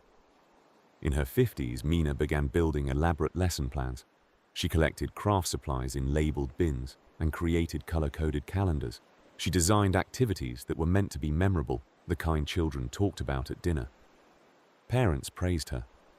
Administrators praised her. Mina absorbed the praise as proof that the extra hours were necessary. In the evenings, Mina sat at her kitchen table with scissors and tape, building tomorrow's materials while the radio played low. Her sister would call to chat, and Mina would answer with half a voice, eyes still on the work. Sometimes she promised to call back and forgot. The next morning, she would arrive at school with a box of supplies and a tiredness she treated as normal. Her colleague, Darla, taught across the hall and worked well too, but in a different way. Darla used simple routines and repeated them until the children knew what to expect. She kept her materials in a single drawer and never seemed rushed. Mina admired Darla and also distrusted the calm, as if calm were a sign of neglect. One Thursday, Mina stayed after school to set up a complicated project for the next day. It involved stations and instructions and small items that could be lost. She arranged everything carefully, then sat at her desk and stared at the room with the satisfaction of a person who had outworked the problem. As she gathered her bag to leave, she noticed a small envelope taped to the edge of the whiteboard. Her name was written on it in uneven letters. Inside was a note from a student, folded twice. The child thanked Mina for the reading time and said that the best part of the day was when Mina sat on the rug and listened to everyone read quietly. The note did not mention the projects, it did not mention the crafts. It mentioned a calm routine Mina had treated as the plain part of the day, the part that did not earn applause. Mina stood alone in the classroom and read the note again. The fluorescent lights hummed overhead. The room smelled faintly of glue. A week earlier, a parent had sent an email thanking Mina for a themed activity that had filled the refrigerator with artwork. Mina had felt proud, then immediately began planning the next theme. Standing with the child's note in her hand, she could see how easily praise became fuel, and how quickly the fuel burned through her evenings. She thought about the time she spent building the impressive parts, and the way the children leaned into the quiet parts without needing them dressed up. The next morning, she walked into Darla's classroom before the students arrived and asked casually how Darla kept things from getting chaotic without constantly adding new activities. Darla smiled and said the children liked knowing what came next. Darla said Mina's class always looked wonderful, but the children remembered the feeling more than the decorations. Darla spoke as if it were obvious. Mina did not tear up her calendars. She did not abandon creativity. She adjusted what she protected. She began guarding the quiet reading time, the way she used to guard the big projects.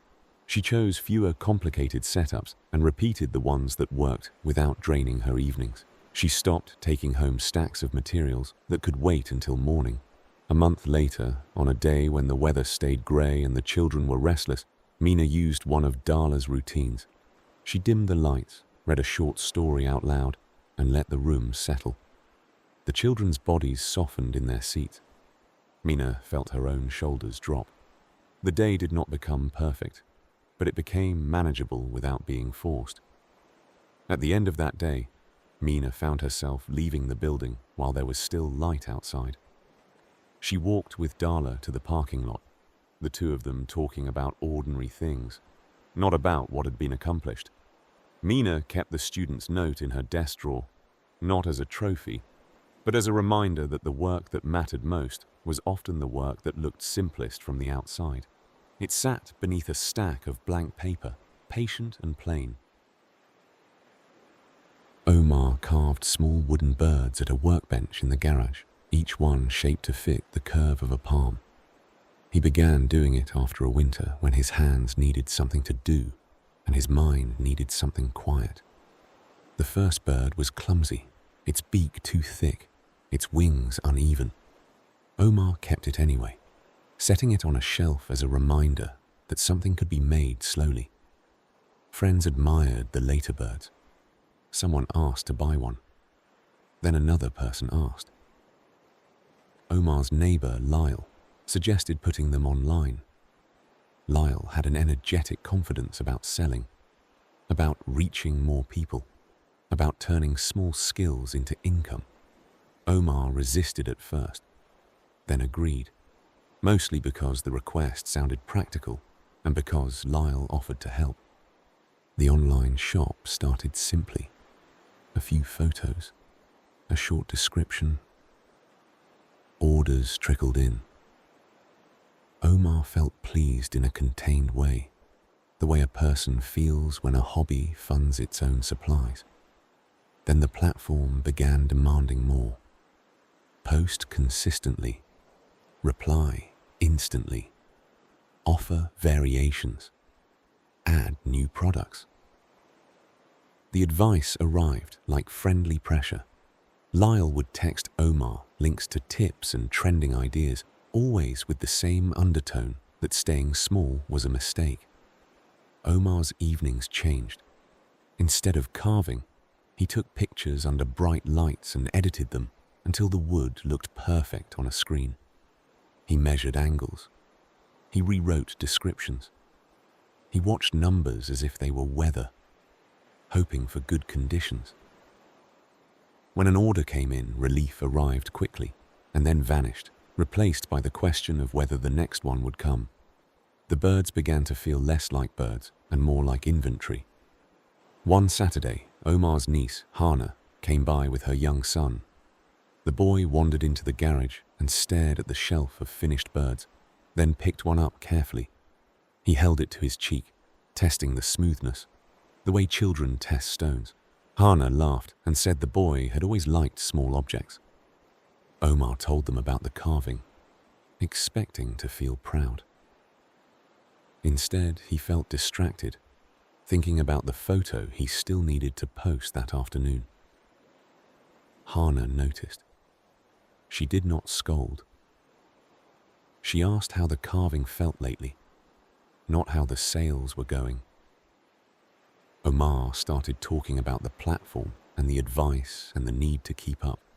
Hannah listened and then said something simple. The birds were the only part that sounded peaceful. Everything else sounded like a job.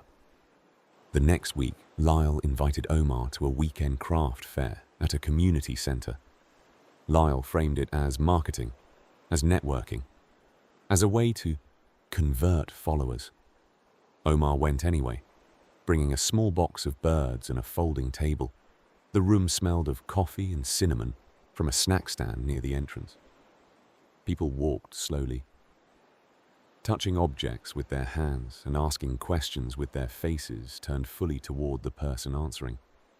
A woman picked up a bird and asked how Omar made it so smooth. Omar showed her the sandpaper, the small chisels, the way he followed the grain. Another person asked about the first bird, and Omar pointed to it in a photo on his phone, laughing at how rough it looked. The conversations were ordinary. They were also nourishing in a way the online numbers were not. A few people bought birds and thanked him as if they were buying a piece of time. Near the exit, an older man selling hand-turned bowls asked Omar how long each bird took. Omar answered with a number, then corrected himself and said he did not always measure. The man nodded and said the best pieces were the ones that fit into a life without taking it over. Omar carried the sentence home like a tool. At the end of the day, Omar packed the table and felt tired in his legs, but lighter in his chest. He drove home with the empty spaces in the box looking like proof of something honest. That night he sat at the bench and carved without photographing. He let the shavings fall to the floor and did not stop to clean them until he was done. The online shop stayed open, but it stopped being the center. Omar posted less. He answered messages when he had time. He kept most of the birds for local fairs and for friends who came by in person. The platform's advice continued to arrive, but it started to sound like background noise, like a radio in another room. On a quiet evening, Hannah stopped by again and found Omar in the garage with a bird half-shaped in his hands. She sat on an upturned bucket and watched without talking. The wood smelled clean and warm under the light. Omar worked slowly, and the silence felt earned. The bird did not need to trend. It only needed to be made.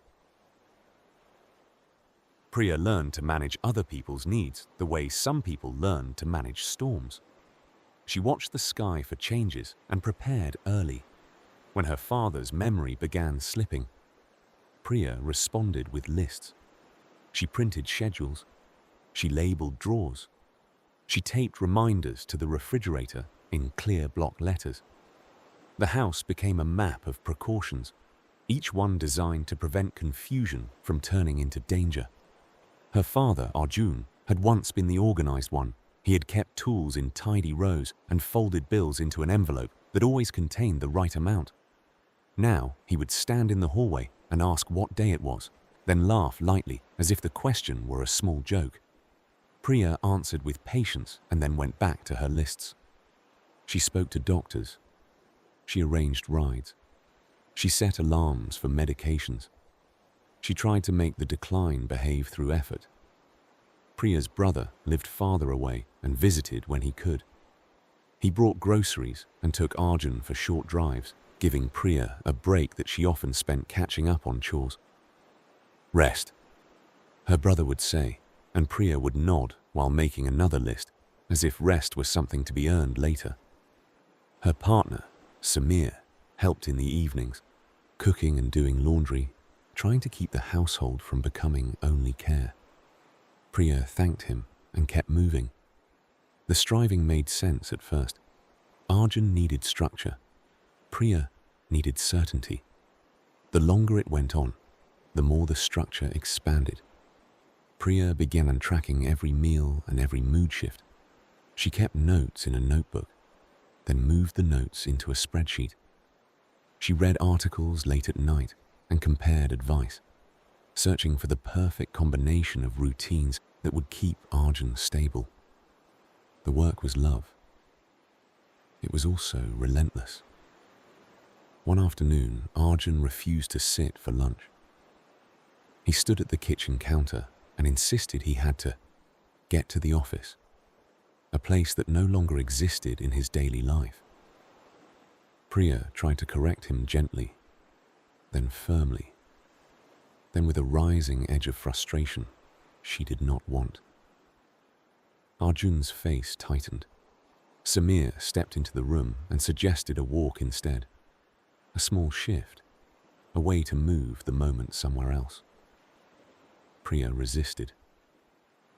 The schedule said lunch. The schedule said medication. The schedule did not allow drift. Samir took Arjun's coat from the hook and handed it to him. Arjun smiled as if being asked to go outside solved everything.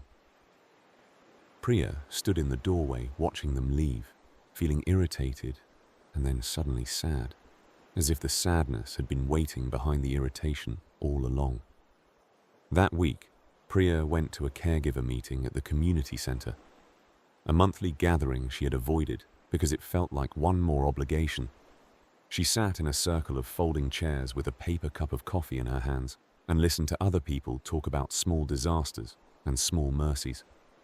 A woman across from Priya described sitting beside her mother during a confused evening, not correcting her, simply holding her hand while the television laid quietly.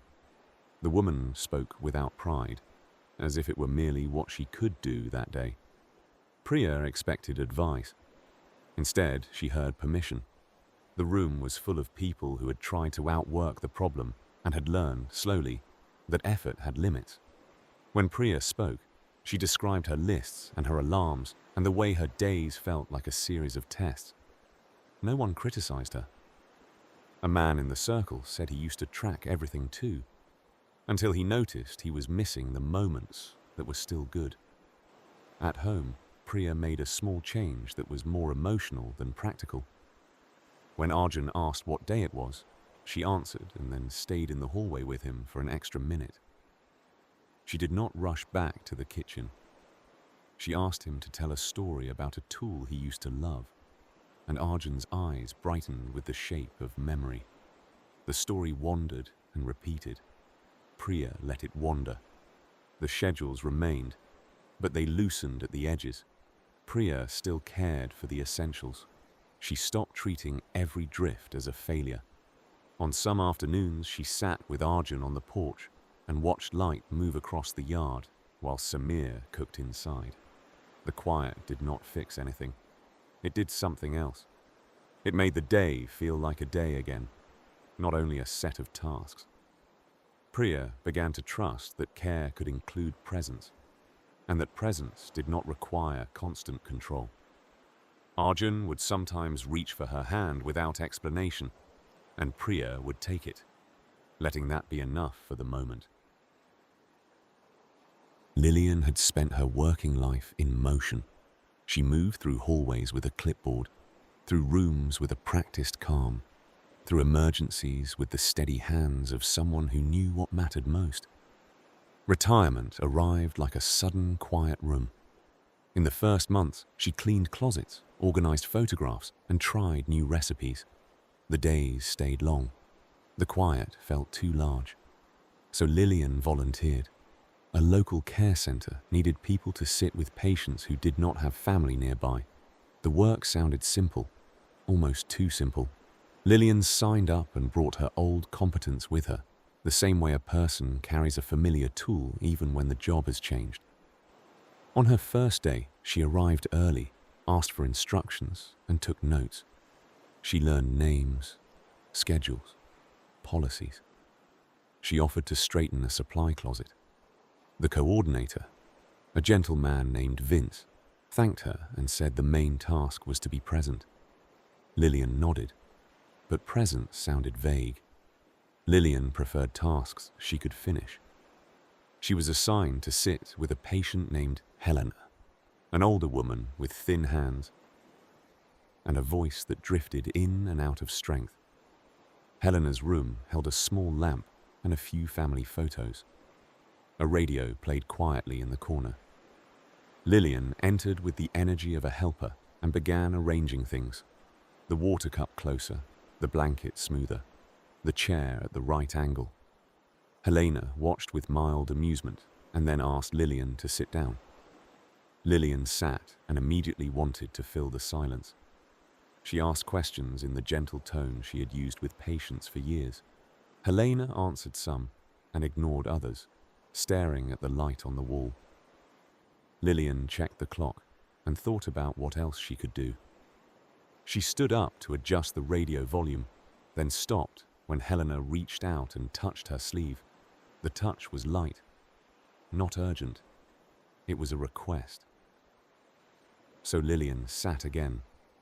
She listened to the radio crackle between songs. She watched Helena's breathing slow, and then quicken, and then slow again. The room did not need improvement. It needed company. The thought made Lillian restless at first, as if her hands were being tied. One day, Helena asked Lillian what she did when she was not working. Lillian began describing chores and errands, and then realized how empty the words sounded. Helena smiled faintly and said the chair was enough work for the day. The sentence was said like a joke, but it carried relief. Over the next weeks, Lillian kept returning. She brought magazines, then noticed Helena did not read them. She brought puzzles, then noticed Helena wanted only the window. Lillian began leaving her helpful items in the car. She came into the room with empty hands, an unfamiliar sensation. Sometimes Helena spoke about her childhood in fragments. Sometimes she spoke about nothing at all. Sometimes she slept and Lillian simply sat nearby, listening to the building's small sounds. One afternoon, Lillian arrived flustered. A neighbor had asked her to help organize a charity event, and Lillian had agreed too quickly. Now she was carrying that familiar pressure, the sense that worth came from being busy. She sat in Helena's room and glanced at her phone, thinking about lists, thinking about logistics. Helena opened her eyes and looked at Lillian for a long moment. Helena said with surprising clarity that Lillian's face looked tired. The comment was not medical. It was human. Lillian put the phone away. She looked at Helena's hands on the blanket, the thin skin, the slow rise of breath. She felt the urge to do something useful and recognized it as an old reflex, not a requirement of the moment. Vince stopped by the doorway later and saw Lillian sitting quietly. He nodded once, as if he had been waiting for that kind of arrival. After that, Lillian began declining invitations that turned her volunteer hours into another schedule to manage. She still helped when help was needed. She just stopped collecting obligations like proof. On quiet days, she arrived at the care center and sat with whoever was assigned, bringing only herself and a steady attention. One evening, after leaving the center, Lillian met a friend for a simple dinner. The friend asked how volunteering was going, and Lillian surprised herself by saying it was harder than her old job in one specific way. It required doing less. It required letting the room stay imperfect and still. Later, at home, Lillian sat in her own living room without turning on the television right away. The quiet did not feel like emptiness anymore. It felt like space that could be lived in. When Curtis finally took the camper out, it already had a scratch, a thin white line along the edge of a cabinet door, made when a cooler shifted on the first sharp turn. Curtis saw it when they stopped for gas, and for a moment his stomach tightened the way it used to tighten when something at work went wrong. Then his friend Darnell laughed and said the camper had officially joined the living world. Curtis had bought the used camper months earlier with a clear, simple plan. Fix it up and take a few small trips.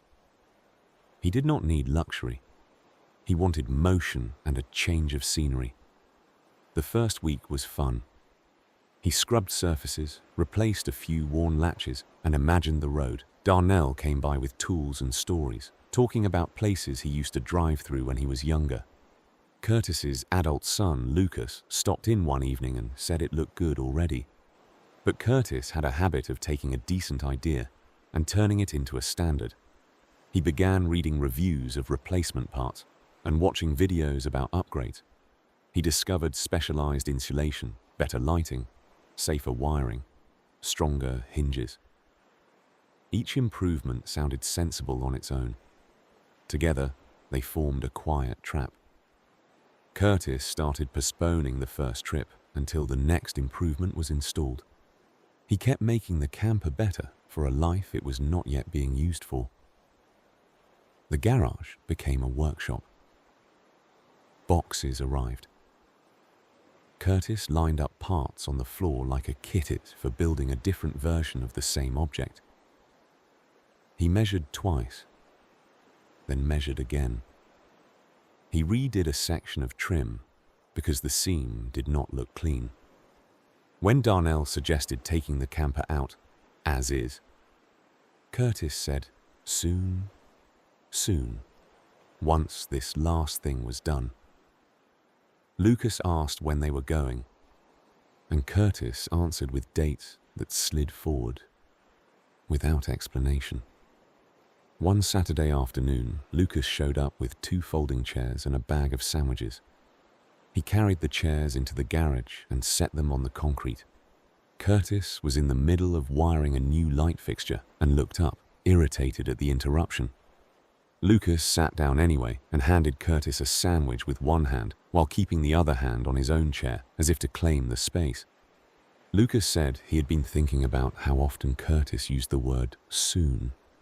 Curtis started defending the work. He pointed to safety. He pointed to comfort. He pointed to how nice it would be when everything was finished. Lucas listened and then said gently that the point of the camper was not to become perfect. The point was to go somewhere.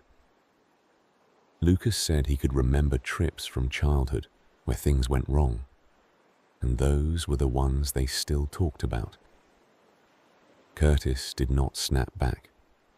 He chewed slowly and looked at the camper, its clean surfaces and half-installed upgrades. Darnell arrived later with a small paper map, the kind that folded the wrong way and creased in the middle. Darnell spread it on the hood of his car and pointed to a nearby park with a lake. It was not a grand destination. It was close enough to go and close enough to come home. They left the next morning with the work unfinished. Curtis drove carefully, listening for strange sounds.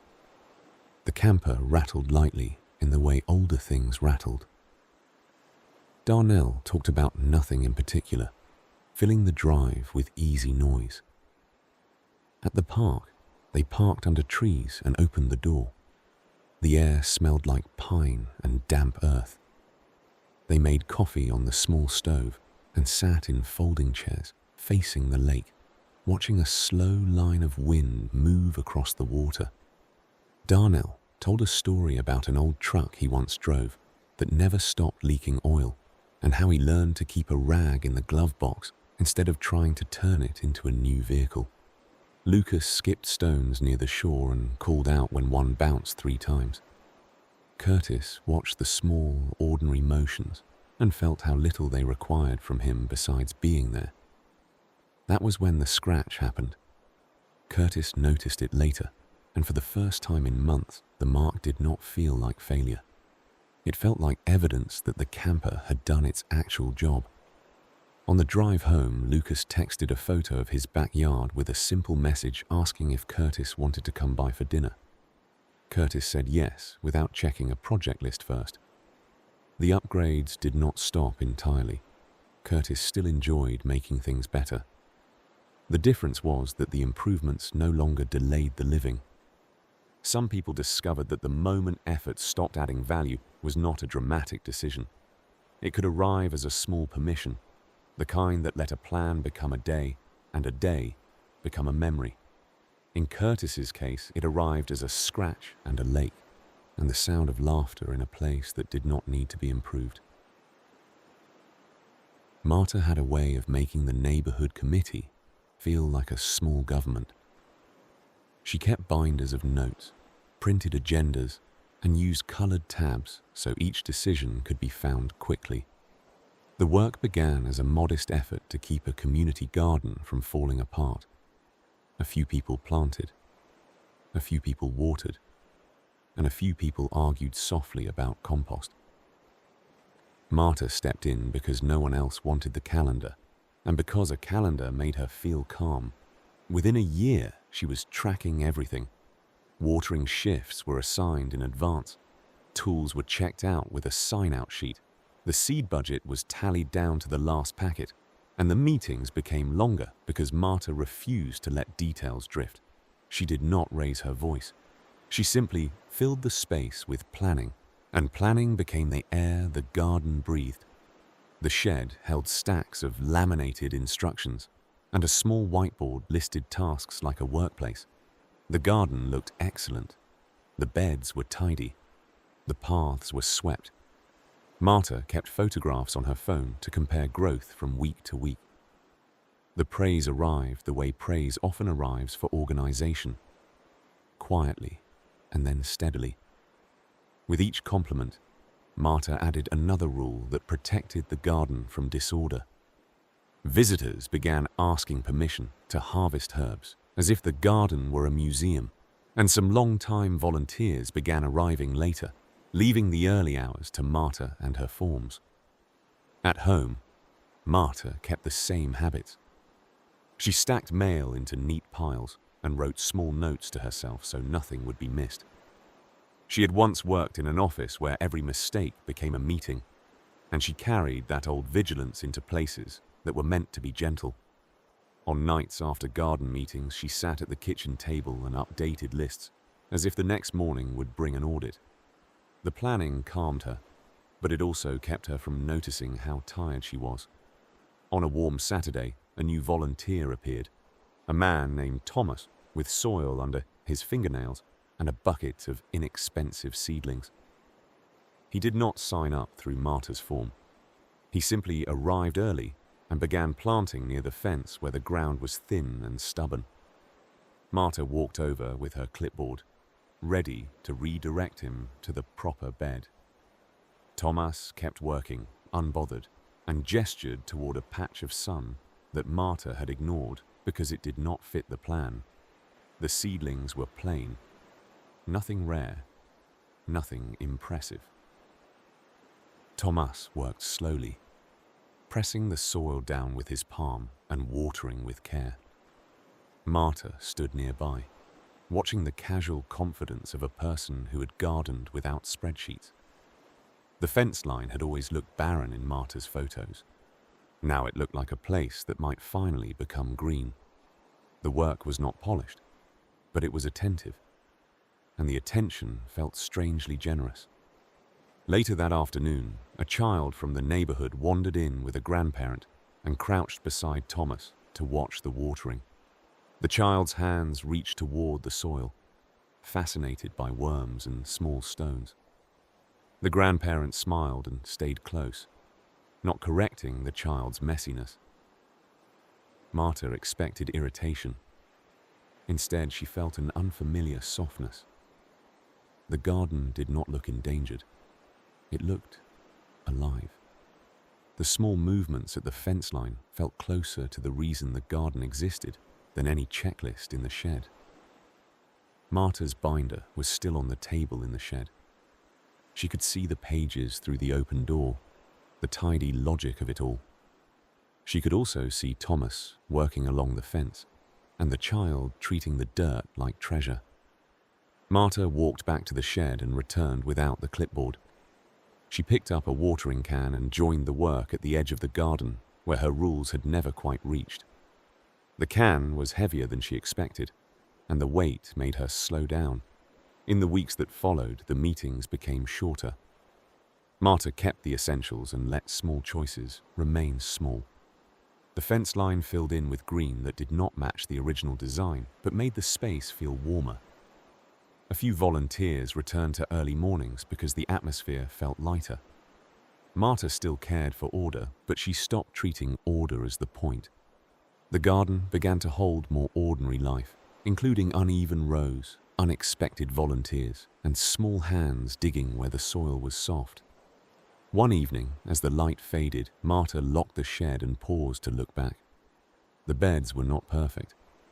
They were full. The garden no longer felt like a system she had to defend. It felt like a place that could carry itself, even when the plan loosened. And that looseness made room for the kind of calm she had been trying to manufacture all along. Ralph kept a running list of repairs for the house, but the list was not about safety or function anymore. It had become a record of how little imperfection he could tolerate. He was retired, and the hours that opened up in retirement frightened him more than he admitted. A day without a project felt like a day without definition, so he filled the definition with surfaces and edges. He repainted the shed even though the paint was fine. He realigned cabinet doors so the gaps were even. He replaced a faucet that still worked because the finish looked slightly dull. He crawled under the porch to tighten boards that did not move. He wiped dust from places no one touched. His partner, June, moved through the house with a quieter rhythm. She read in the morning by the window and cooked simple lunches. She did not compete with Ralph's list. She simply lived beside it, stepping around ladders and buckets as if they were weather. Some evenings, Ralph sat at the dining table with the list beside his plate, adding new items as soon as a meal ended. June washed dishes without hurry and then sat down with a book, leaving Ralph alone with his own sense of duty. He watched her calm and interpreted it as a kind of irresponsibility, even though nothing in the house was falling apart. The tension was quiet, more like a weather pattern than an argument. The pattern held until a small home inspection was required for an insurance update. An inspector arrived with a tablet and walked through the rooms, noting what was necessary and ignoring what Ralph had been polishing for months. The inspector pointed out two practical issues, both minor, and then left. Ralph expected relief, but what he felt instead was a strange emptiness. The list in his pocket did not align with what actually mattered, and the realization made the list feel slightly absurd. That afternoon, June suggested driving to a nearby thrift store. She had been looking for a small table for the entryway, something sturdy for keys and mail. Ralph resisted at first, thinking of the trim he wanted to redo. June went anyway, and Ralph followed after a few minutes, more from habit than interest. The drive was quiet, the kind of quiet that makes a person notice how tense his jaw has been. The thrift store smelled of old wood and detergent. They wandered slowly. June stopped beside a table with a chipped corner and ran her fingers along the edge. The table was plain and slightly worn, the kind of object Ralph would once have dismissed. June turned it over and examined the joints, appreciating the sturdiness rather than the finish. Ralph watched her attention settle on usefulness, and he felt his own attention shift with it. The chip was not damage. It was simply time showing. They bought the table and carried it home together. Ralph set it in place and saw the chipped corner immediately, like a bright mark. June placed a small bowl on it for keys and then set a folded cloth under the bowl so it would not slide. She hung a coat on a hook above the table and set a small lamp beside it. The corner remained visible, and within a few hours it stopped feeling like a flaw. It began to feel like a detail the house could hold without correction. Over the next days, Ralph found himself leaving some items on the list untouched. Not out of defeat, but out of a quieter calculation. A drawer that stuck occasionally could wait. A wall that was slightly scuffed could remain scuffed. The house stayed safe and comfortable. The difference was that Ralph's attention began to belong to other parts of the day. He noticed the way June paused at the window in the morning, and the way the light moved across the floor at noon. He fixed one of the inspector's practical issues that week and felt a clean satisfaction in doing something that truly needed doing. Then he put the tools away and did not search for a replacement task. The pause felt awkward at first, and then it felt like space. One morning he joined June by the window with a mug of coffee and sat without planning. The silence was not empty. It contained small sounds: a neighbor's car door, a distant dog, the soft turning of a page. Ralph still did repairs when they were needed. He simply stopped, turning the home into an endless test of vigilance. The list became shorter, and the shorter list felt like a sign that the house and the day could be trusted. By the end of the month, the entryway table held keys and mail and a small vase with a branch in it. The chipped corner remained steady and harmless, like proof that a life can function without constant correction, and that a home can look lived in without losing its calm. Evelyn began tracing family history after she found a photograph in an old shoebox, a black and white image of a crowded porch with faces she could not name. The curiosity started as an evening pastime. She wrote a few names on index cards, made a phone call to an older cousin, and felt the small thrill of turning uncertainty into detail. The porch photo sat on the table beside a cup of tea, as if it were inviting company. The hobby expanded quickly. Evelyn subscribed to online databases and learned to read old census records. She purchased a scanner and digitized every document she could find. The living room filled with labeled folders. She ordered archival sleeves and a small lamp that made faded ink easier to see. Her brother, Mark, visited one weekend and watched her sort papers across the dining table. He was impressed at first, then slightly concerned by the intensity of her focus. Evelyn assured him it was enjoyable. Enjoyable had become a word she used for anything that kept her busy. Soon the search took over evenings and weekends. Evelyn started waking early to check for new records. She wrote long messages to distant relatives and felt a spike of frustration when they did not answer quickly. She compared different spellings of surnames with the seriousness of an auditor. The story of her family, once interesting, began to feel like a puzzle that would not let her sleep until it was solved. The porch photo, which began the whole thing, became a symbol of what she still did not have under control. Her partner, Lionel, remained patient. He brought tea to the table and listened when Evelyn described discoveries, the way dates and addresses lined up like proof. Over time, he listened less and watched more, noticing the way her shoulders stayed tense even when the work was going well. One night, after Evelyn had spent hours correcting a digital family tree, Lionel placed a small stack of photo albums beside her laptop. The albums held snapshots from their own life together. Birthdays, small trips, faces that were still present, slightly blurred from old cameras. Evelyn glanced at the albums and returned to the screen. The next day, Lionel opened one album on the couch and began turning pages without asking Evelyn to join. The room filled with the soft sound of plastic sleeves lifting and settling.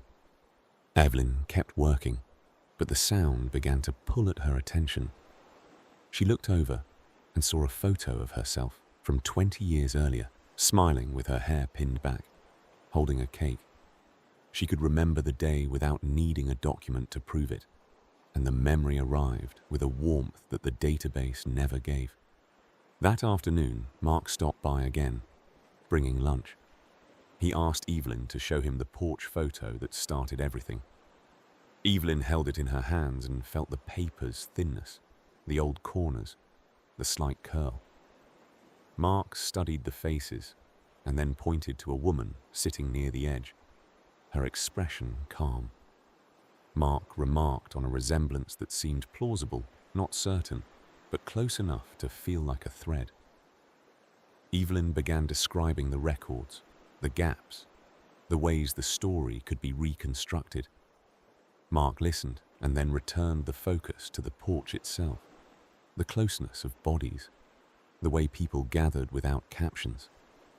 Lionel joined them with coffee, and the three of them stayed at the table, passing the photo back and forth, letting the unknown faces remain unknown for a while. The mood was steady, not urgent. Evelyn noticed that her breath had slowed. She noticed that the photo made sense even without names attached, because the feeling of belonging did not depend on a perfect tree. In the following weeks, Evelyn kept researching, but she stopped chasing completion as if it were a deadline. She chose one branch of the tree and let the rest wait. She began printing a few photographs and placing them in frames, not as evidence, but as presence. The albums on the couch became a regular part of evenings, opened slowly, shared without urgency. Lionel and Evelyn sometimes sat in silence turning pages, allowing memory to arrive without being forced. Evelyn still liked finding names. The change was that the names were no longer a substitute for living people in the same room. Some gaps stayed as gaps, and Evelyn found she could sleep anyway. The porch photo remained on the bookshelf, not as a task list, but as a quiet reminder that not everything needed to be solved to be held. The work became quieter. Kenneth collected records the way some people collected certainty. He liked the weight of vinyl and the soft resistance of a sleeve. When he was younger, he bought albums because he wanted to listen. In older age, the collecting began to shift. He read about pressings and rarity. He learned which editions were considered essential and which were dismissed. He began treating music as a catalogue to complete, and completion began to matter more than the sound itself. The shelves in his den filled with careful rows. Kenneth cleaned each record with a brush before playing it. He kept the room at a stable temperature and worried about sunlight. He replaced inner sleeves and logged purchases in a spreadsheet. His partner, Dana, tolerated the obsession with mild humor. She liked music too, but she listened while cooking or folding laundry. Kenneth listened as if the act required a controlled environment, and the control gradually became the point. A friend from work, Elise, invited Kenneth and Dana to a small gathering once a month, a few people sitting in a living room with snacks and conversation. Each person brought one album to play, not for status, but for sharing. Kenneth agreed to go, then spent days deciding what to bring. He wanted the choice to land well. He wanted to be respected. He opened and closed sleeves as if the decision were an exam. On the evening of the gathering, Kenneth carried a record in a protective case and held it the way he would hold a fragile object. Elise's living room was warm and ordinary. People sat on mismatched chairs. The turntable sat on a coffee table with a few fingerprints on its cover. Kenneth felt a flicker of discomfort at the casual setup. The ritual was not being protected. The room did not behave like his den. The first album played was not rare. It was worn and slightly noisy, and the sound filled the room anyway. People talked during the songs. Someone laughed at a memory triggered by a lyric. A neighbor leaned back with eyes closed, listening for a few minutes and then returning to the conversation. The music was not being judged. It was being used as a shared background for an evening that was alive, full of bodies shifting, hands reaching for snacks, soft laughter rising and fading. When it was Kenneth's turn, he placed the record on the turntable carefully and watched the needle settle. The room quieted for a moment, then softened again into listening and conversation. The record played beautifully, but the beauty was not the main event. Kenneth watched Dana smile at a familiar passage and saw Elise nod in recognition. The responses were small, but they felt honest. The album was not winning. It was simply present, and that presence was enough. Afterward, Elise pulled out a box of old records and invited people to flip through them. The box held scuffed sleeves and handwritten notes on the back, price tags from decades ago, corners bent from being carried. Kenneth started to explain the value differences, then stopped. The room did not need a ranking. He found himself holding a scratched record and remembering where he had heard it first, in a friend's car years earlier. The windows down, the song carried by summer air. The memory arrived without needing to be rare. On the drive home, Dana rested her hand on Kenneth's forearm. Kenneth felt the quiet weight of the evening. The music had mattered. But it had mattered because it connected people in the same room, not because it was collectible. His shelves at home suddenly looked less like a treasure and more like a wall. He could see, with surprising clarity, how the chase had crowded out the simple act of listening. The room at Elise's house had shown him that music could be imperfect and still be generous. In the weeks that followed, Kenneth sold a portion of the collection. He kept the albums he truly loved and let the rest go. The shelves looked emptier and more breathable. He played records more often, sometimes with the windows open, letting daylight fall where it would. Some records gained a little surface noise over time. The noise stopped feeling like damage. It began to feel like evidence of use, like footsteps on a familiar stair. When Elise's gathering came around again, Kenneth brought an album without checking its value first. He brought it because it reminded him of a friend and a season, and a moment that still felt present. The record played with a soft hiss, and the room held it easily, as if the music had finally returned to its original job. Daphne managed her adult children the way she had once managed their childhoods, with calendars and reminders and a constant readiness to help. The children were grown, but the habit remained. One lived nearby with 2 small kids. Another lived across the state and sent messages in bursts.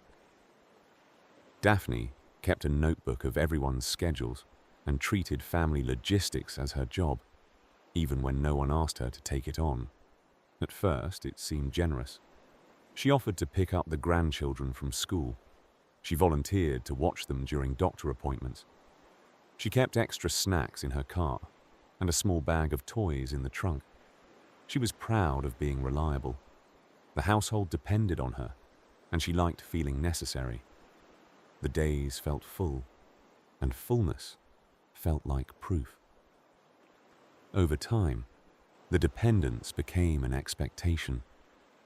Requests arrived at the last minute, phrased casually, as if Daphne's time existed in a separate category. Daphne adjusted her days without complaint. She missed a few quiet lunches at home. She skipped a dentist appointment because someone needed a ride. She left the grocery store line when a message arrived. Her partner, Henry, learned to eat dinner alone some nights and saved her a plate. He did not argue with the help Daphne provided. He simply looked slightly older each time she rushed out the door, as if the household's calm routine was being repeatedly interrupted. One afternoon, Daphne drove to the park with a grandchild and sat on a bench watching the child climb. The sun sat low, warm on the back of her neck. A message arrived on her phone with another request for the next day. Daphne began typing her usual quick yes, then paused. The park was calm. The child was safe. The day was already full. Daphne felt a fatigue that was not physical, a fatigue of being permanently on call. The fatigue carried a quiet resentment that frightened her because it felt so unlike her idea of love. When she returned home, Henry was in the kitchen preparing a simple meal. The table was set without ceremony, the kind of setting that assumed a shared evening. Daphne stood in the doorway holding her phone and watched Henry move around the room with steady patience. The scene was ordinary, and that ordinariness suddenly looked valuable. It looked like a life that could be lived without constant interruption. Daphne sat down and placed the phone on the table, screen down. She ate slowly. Henry talked about small things: a neighbor's new dog, a bird feeder that needed refilling, a movie he had watched while Daphne was out. Daphne listened and felt her shoulders ease. After dinner, Henry brought out a small board game they used to play when the children were young. They played one round. The game was simple, and the simplicity felt like a return, like the evening had been waiting for them. The next morning, Daphne opened her notebook and drew a line through 2 planned pickups that she had agreed to out of habit. She called her daughter and explained that she would be available on specific days, not on every day. The conversation was not dramatic, but it was uncomfortable. Daphne felt a brief rush of guilt, then a longer sense of relief, as if she had stopped holding her breath. The family adjusted more quickly than Daphne expected. The daughter arranged a carpool with another parent. The son across the state began calling at set times instead of whenever a thought occurred. Daphne still helped, but the help had edges now. It fit into a life instead of replacing one. When Daphne offered a yes, the yes felt cleaner, less resentful, more true. A few weeks later, Daphne took her youngest grandchild to the library and sat in the children's section while the child picked books. A few other grandparents sat nearby, talking softly. Daphne stayed longer than she had planned because the afternoon felt calm. When a message arrived asking for a last-minute favor, Daphne read it and did not answer immediately. She watched the child turn pages with complete focus and let the moment finish before she returned to her phone. At home that evening, Henry was on the porch with 2 mugs of tea. Daphne sat beside him. The day had not been emptied of responsibility. It had been given shape. The help she offered remained real, but it no longer required her to be perpetually available. The porch light came on. The street quieted. Daphne felt the steadiness of a boundary holding, gentle and firm, like a fence that allows a garden to grow without being trampled. Miles joined a community choir after retirement, mostly because his sister encouraged it. The choir met in a school auditorium once a week. People arrived with water bottles and worn sheet music, and they greeted each other with the warm familiarity of adults who had found a shared routine. Miles liked the first rehearsal. He liked the way his breath steadied when the room sang together, and he liked the simple fact of having a place to be on a Tuesday night. Soon he began practicing at home. He printed the music and marked it carefully, measuring progress in small improvements. When a solo part was assigned to another singer, Miles felt a small sting of envy that surprised him. The choir was supposed to be for pleasure. The sting revealed that Miles had carried competition into the room without realizing it, the same old reflex that once made him work late, even when the day was already complete. He started watching training videos online. He bought a metronome app and used it for songs that did not require it. He corrected his posture in the mirror. He began arriving early to rehearse alone in the corner, repeating difficult passages under his breath until his throat felt dry. The choir still felt warm, but Miles treated it like an audition that never ended. Even on nights when the group sounded good, he went home searching for flaws. His sister, Elaine, noticed before anyone else did. Elaine had been singing in the choir for years, content with her part, content with repetition. After one rehearsal, she suggested stopping for ice cream at a small shop nearby. Miles agreed, then spent the drive reviewing what went wrong. listing timing issues and missed entrances. Elaine listened and then pointed out, with a calm steadiness, that Miles had not mentioned enjoying the music once. At the ice cream shop, they sat by a window with 2 small cups. The place smelled like sugar and clean floors. Elaine watched people come in and out and described how the choir had helped her through a hard winter simply by giving her a steady evening each week. Elaine spoke of it as a room where the voice could be used and then allowed to rest, where the point was to arrive and be part of something that did not demand perfection. Miles watched her spoon move slowly and felt the contrast between her calm and his pressure. The next rehearsal, Miles tried a small experiment. He left his heavily marked sheet music at home and brought a plain copy. He stood beside Elaine and followed the conductor without anticipating every correction. When his voice wavered in one passage, he let it waver and then rejoined the group. The room carried him. The sound of many voices made a single mistake feel less important than the shared rhythm of the piece. After rehearsal, a man in the tenor section invited Miles to join a few singers at a diner for late coffee. Miles would have normally declined to practice more at home. Instead, he went. They sat in a booth under bright lights and talked about ordinary life. Grandchildren, weather, old jobs, small repairs, favorite meals. The conversation was not about music. It was about belonging to a small community that existed once a week and then dissolved back into the rest of life. Miles noticed how the choir members did not carry the songs like burdens. They sang and then moved on. The music remained, but it did not demand constant attention. Miles began to follow that example. He practiced less. He stopped searching for expert tips late at night. He kept the rehearsal as the main thing and let the rest be optional, like a walk taken for pleasure rather than counted for achievement. Over time, the envy softened.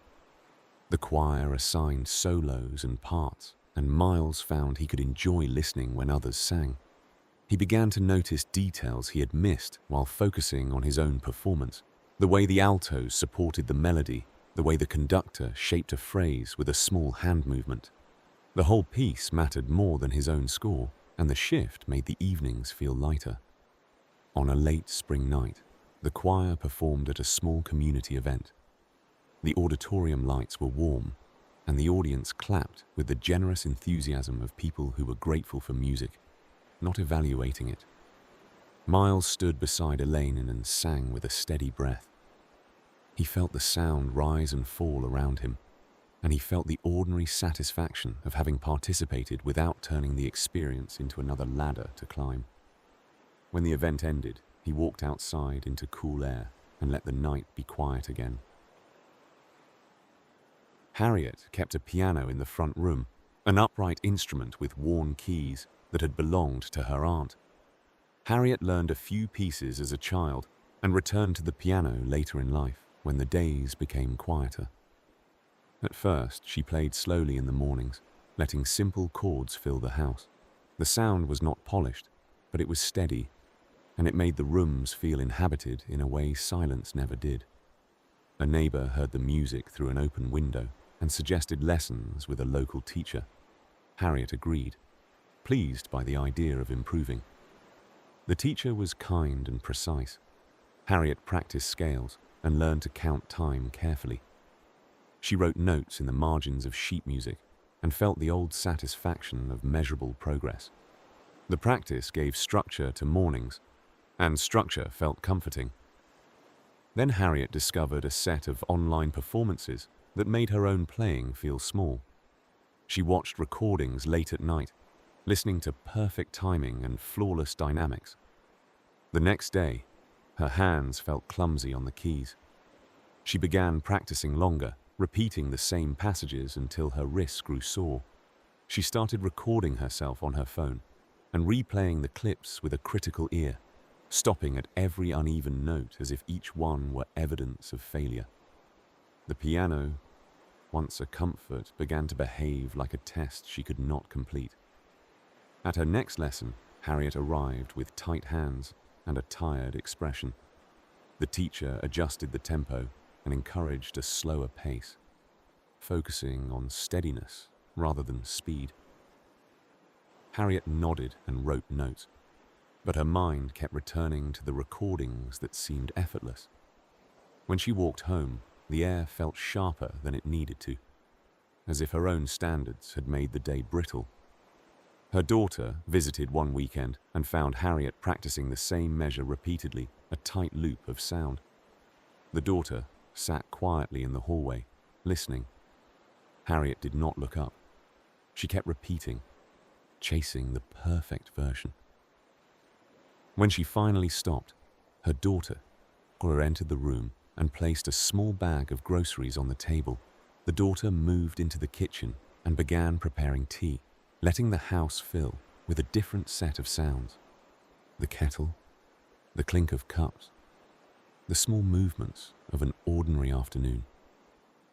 Harriet followed and sat at the table, her fingers still tense. The daughter asked Harriet to play the old piece her aunt used to play at holidays, the simple one Harriet knew by heart. Harriet hesitated, embarrassed by the simplicity.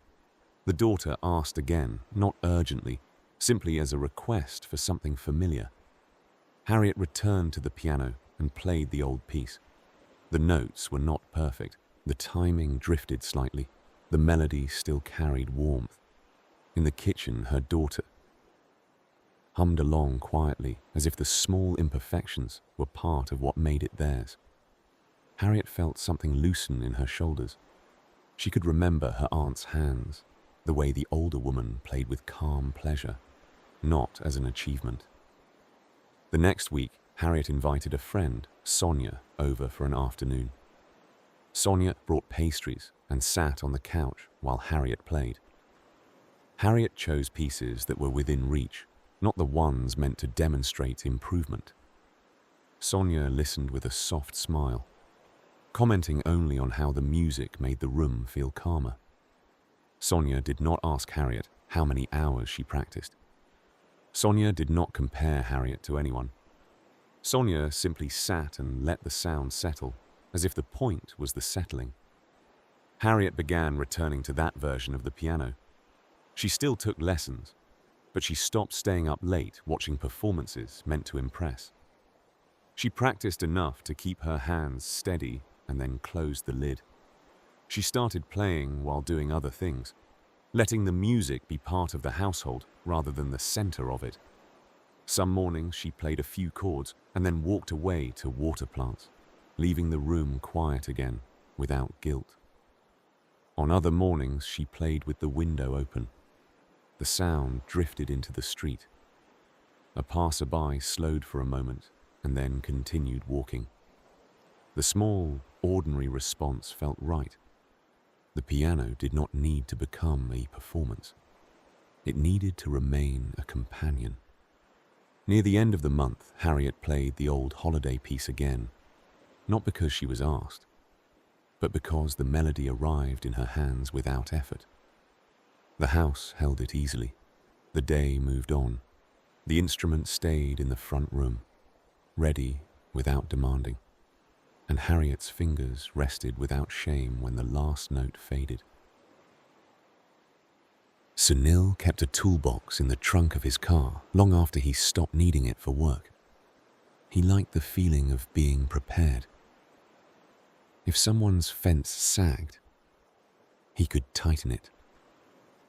If a neighbor's cabinet hinge failed, he could fix it. Preparedness was one of the ways Sunil stayed connected to the world, especially after retirement thinned his daily encounters. Over time, the toolbox became a symbol of something heavier. Sunil started volunteering for every small repair he heard about, as if his value depended on being the person who could solve problems. When a friend mentioned a leaky tap, Sunil arrived with tools before the friend finished describing it. When an adult niece moved into a new apartment, Sunil offered to assemble furniture. and then stayed for hours, adjusting everything until it felt exact. He tightened screws that were already tight. He leveled shelves that no one would notice. He left each place slightly drained, carrying the sense that more problems were waiting. In his working years, being the dependable one had brought promotions and praise. In retirement, the same impulse kept him busy, but the praise felt thinner, and the busyness left less room for his own days. Meera sometimes set a chair for him on the porch, and Sunil arrived late, still carrying the smell of someone else's sawdust. His wife, Meera, appreciated his helpfulness, but she watched him come home tired and slightly irritated, as if the world's small imperfections had become his burden. Meera suggested taking a day off from fixing things and going to a nearby botanical garden. Sunil agreed, but his mind stayed on the unfinished jobs he had promised. Even in the car, he rehearsed what he would do next, as if rest required a justification. At the garden, Meera walked slowly among the paths. The air smelled of damp soil and leaves. Sunil followed, scanning the grounds with the habits of a fixer. He noticed a loose board on a small footbridge and felt an impulse to alert someone and offer help. He noticed a tilted sign and imagined straightening it. The place was designed for rest, yet his attention kept searching for tasks. The searching made his shoulders tight, and he began to see the habit as a kind of noise. They reached a section where volunteers were working in a flower bed, kneeling and planting in careful patterns. The volunteers moved with patience, not urgency. A coordinator stood nearby with a clipboard, but the clipboard did not dominate the scene. People chatted softly while working. The work was gentle. It belonged to the place rather than to any individual hero. Sunil watched and felt the difference between fixing something that is broken and maintaining something that is simply alive. Meera sat on a bench under a tree and watched. Sunil sat beside her, restless at first, then quieting as minutes passed. A breeze moved through the branches. Sunil's hands, usually busy, rested on his knees. He felt the strange sensation of being present without being useful. The sensation was uncomfortable, and then, slowly, it became a relief. Later, as they walked toward the exit, a volunteer coordinator approached and invited them to join the garden's monthly workday. The invitation was casual, with no expectation.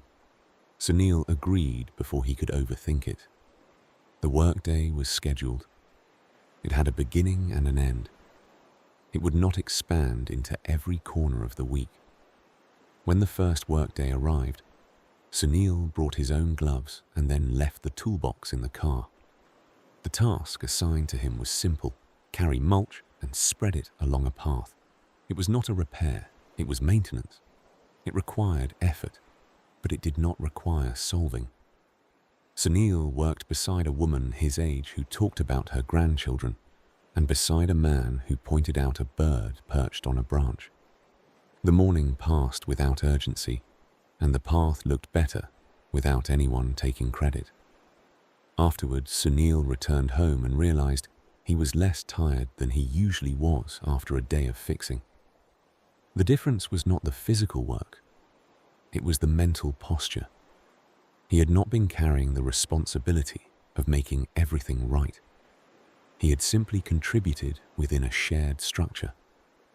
In the weeks that followed, Sunil still helped neighbors, but he began to pause before volunteering. He chose the repairs that truly mattered and let others handle minor imperfections. He kept the toolbox, but the toolbox stopped being a requirement for his identity.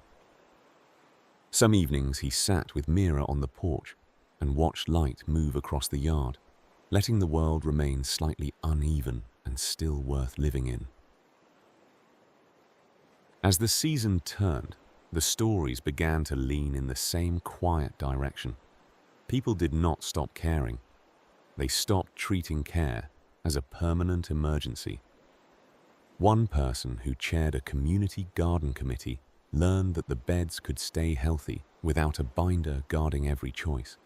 A retired homeowner found that a house could hold a chipped corner without demanding immediate correction. Someone who traced family history allowed the record to remain unfinished, with gaps that did not erase the warmth of the faces that were already known.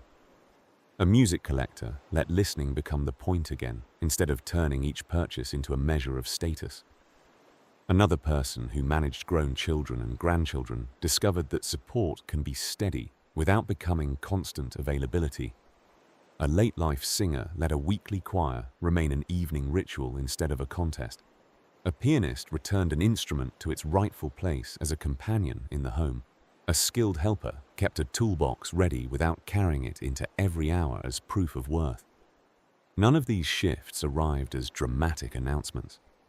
They arrived as the slow rearranging of attention, like furniture moved a few inches at a time until a room breathed differently. The pattern was not a rejection of effort. Effort still mattered. The difference was the measure used to decide where effort belonged. In earlier years, striving had often been rewarded with applause, safety, or control. Later, the reward began to look different. It looked like time that did not need to be justified.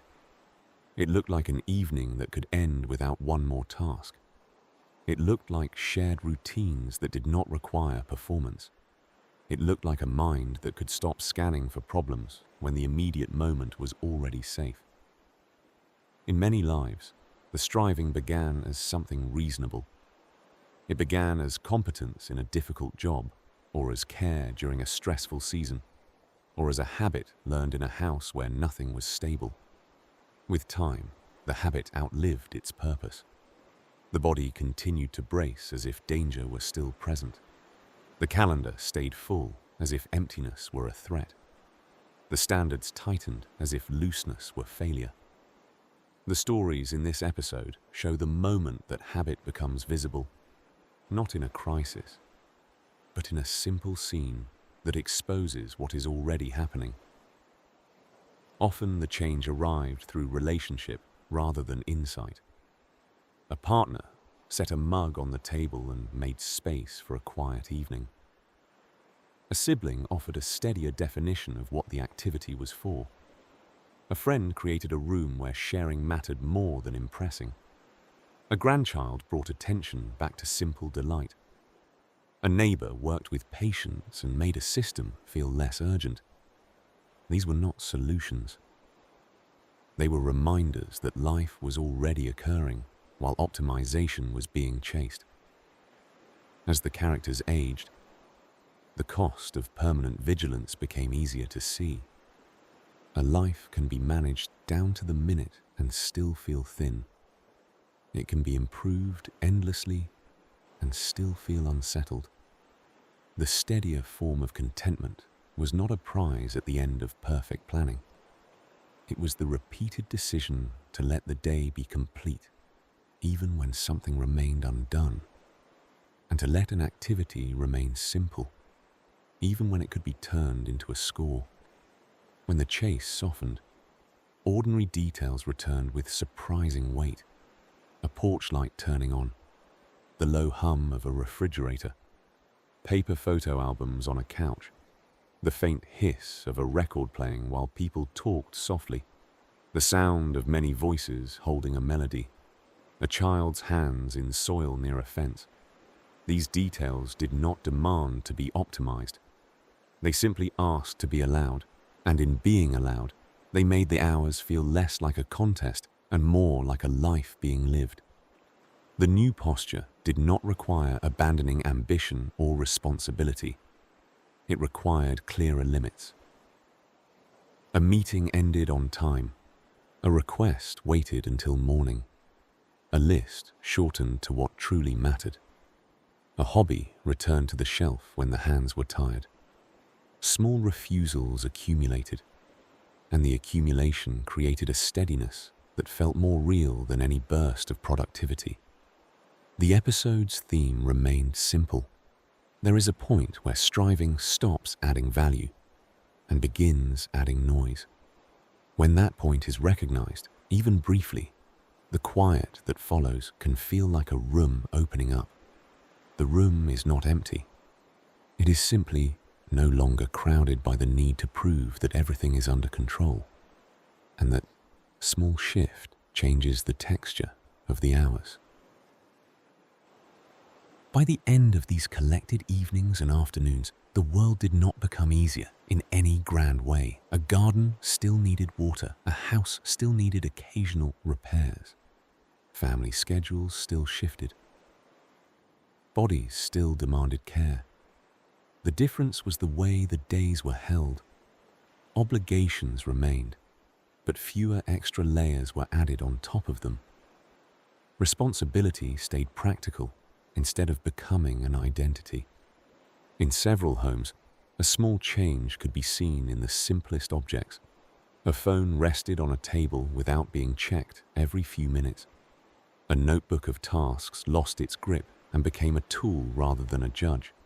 A music shelf began to look like an invitation instead of a wall.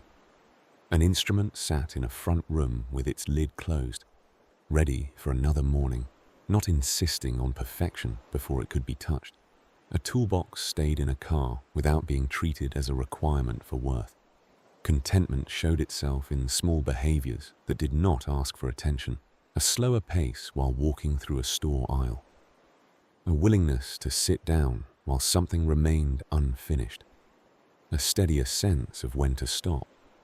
A readiness to accept help and to let other people carry their own small problems.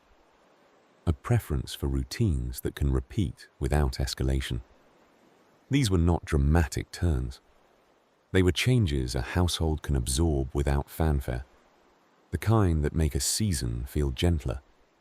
The most noticeable shift was the change in what counted as a successful day.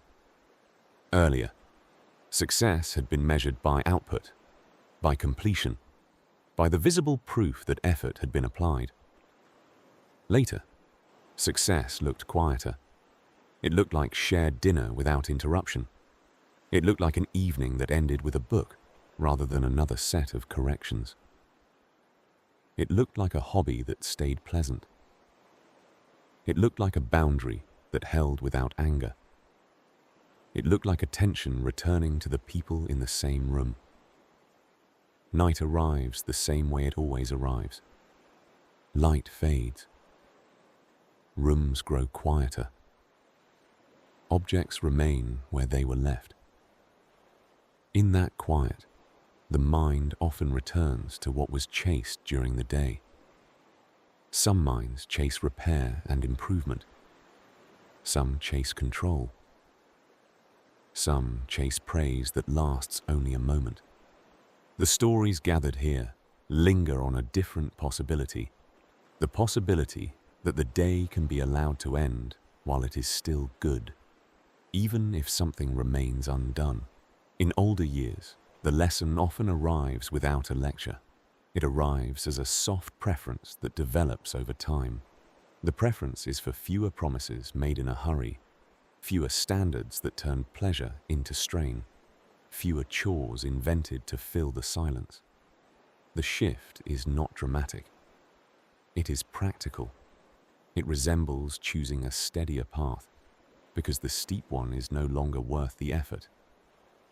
Many of the characters began with a respectable impulse. They wanted to do things well. They wanted to be reliable. They wanted to keep life from slipping. The impulse only became a problem when it stopped serving the life around it and started consuming it. The exit was rarely a grand decision. It was more like setting something down. A phone, a clipboard, a list, a standard that could never be met. Once set down, the hands were free again for quieter forms of care. The quiet that follows does not erase responsibility. It changes the texture of it. Tasks still exist, but they stop multiplying. Conversations become less rushed. Meals become less interrupted. An evening can hold a small activity and then end without a sense of failure. The hours take on a steadier shape, and the steadiness becomes its own kind of contentment. As night deepens, ordinary objects become more noticeable precisely because they are no longer being judged. A sink that is not perfectly empty, a folded towel slightly crooked, a book left open on a chair, a faint reflection in a dark window, the slow click of a thermostat. These are signs that a day has been lived and then allowed to end. The house settles, the street quiets, the night holds, the day is complete. The stories in this episode settle into a single quiet shape. Effort remains, but it no longer spreads into every corner of the day. A garden can be tended without becoming a set of rules. A home can be cared for without becoming a project that never ends. A family can be supported without requiring constant availability. A hobby can stay close to its first purpose, simple and steady, without being turned into a score. What changes is not the world outside. The change is inside the ordinary hours. The mind stops searching for extra work to prove that something is being held together. A list becomes shorter and more specific. A request is answered with a calm delay instead of an instant yes. Tools are put away when the task is finished. A record is played without being inspected. A song is sung without being measured. A small patch of soil is watered without needing a system to justify it. The pace begins to shift. Mornings hold fewer rushed decisions. Evenings end with less unfinished pressure. When something remains undone, it sits quietly in the background instead of filling the whole room. The day becomes a container again rather than a contest. When the pressure eases, small details return with their own weight. A lamp left on in a corner of a room. A clean cup on a counter. The soft friction of a page turning. The familiar sound of water running and then stopping. A coat hung on a hook. A window left slightly open for cool air. These details do not announce themselves. They simply show that life is continuing in a way that does not demand constant correction. There is also a change in how connection shows up. Time shared with another person is no longer treated like an interruption to the plan. A meal can stretch a few minutes longer. A phone can stay on a table. A conversation can wander and still be worth keeping. The smallest gestures can matter. A mug set down beside another mug. A chair pulled out without hurry. A hand resting on an arm for a moment and then letting go. In many lives, the old habit was built for a reason. It once kept things safe. It once kept a family fed, a job secure, a season from falling apart. Later, the habit stays even after the danger has passed. It lingers in the muscles and the calendar. It adds extra tasks, extra rules, extra standards. The habit feels like responsibility, but it can quietly become noise. The quieter alternative does not require abandonment. It requires fewer additions.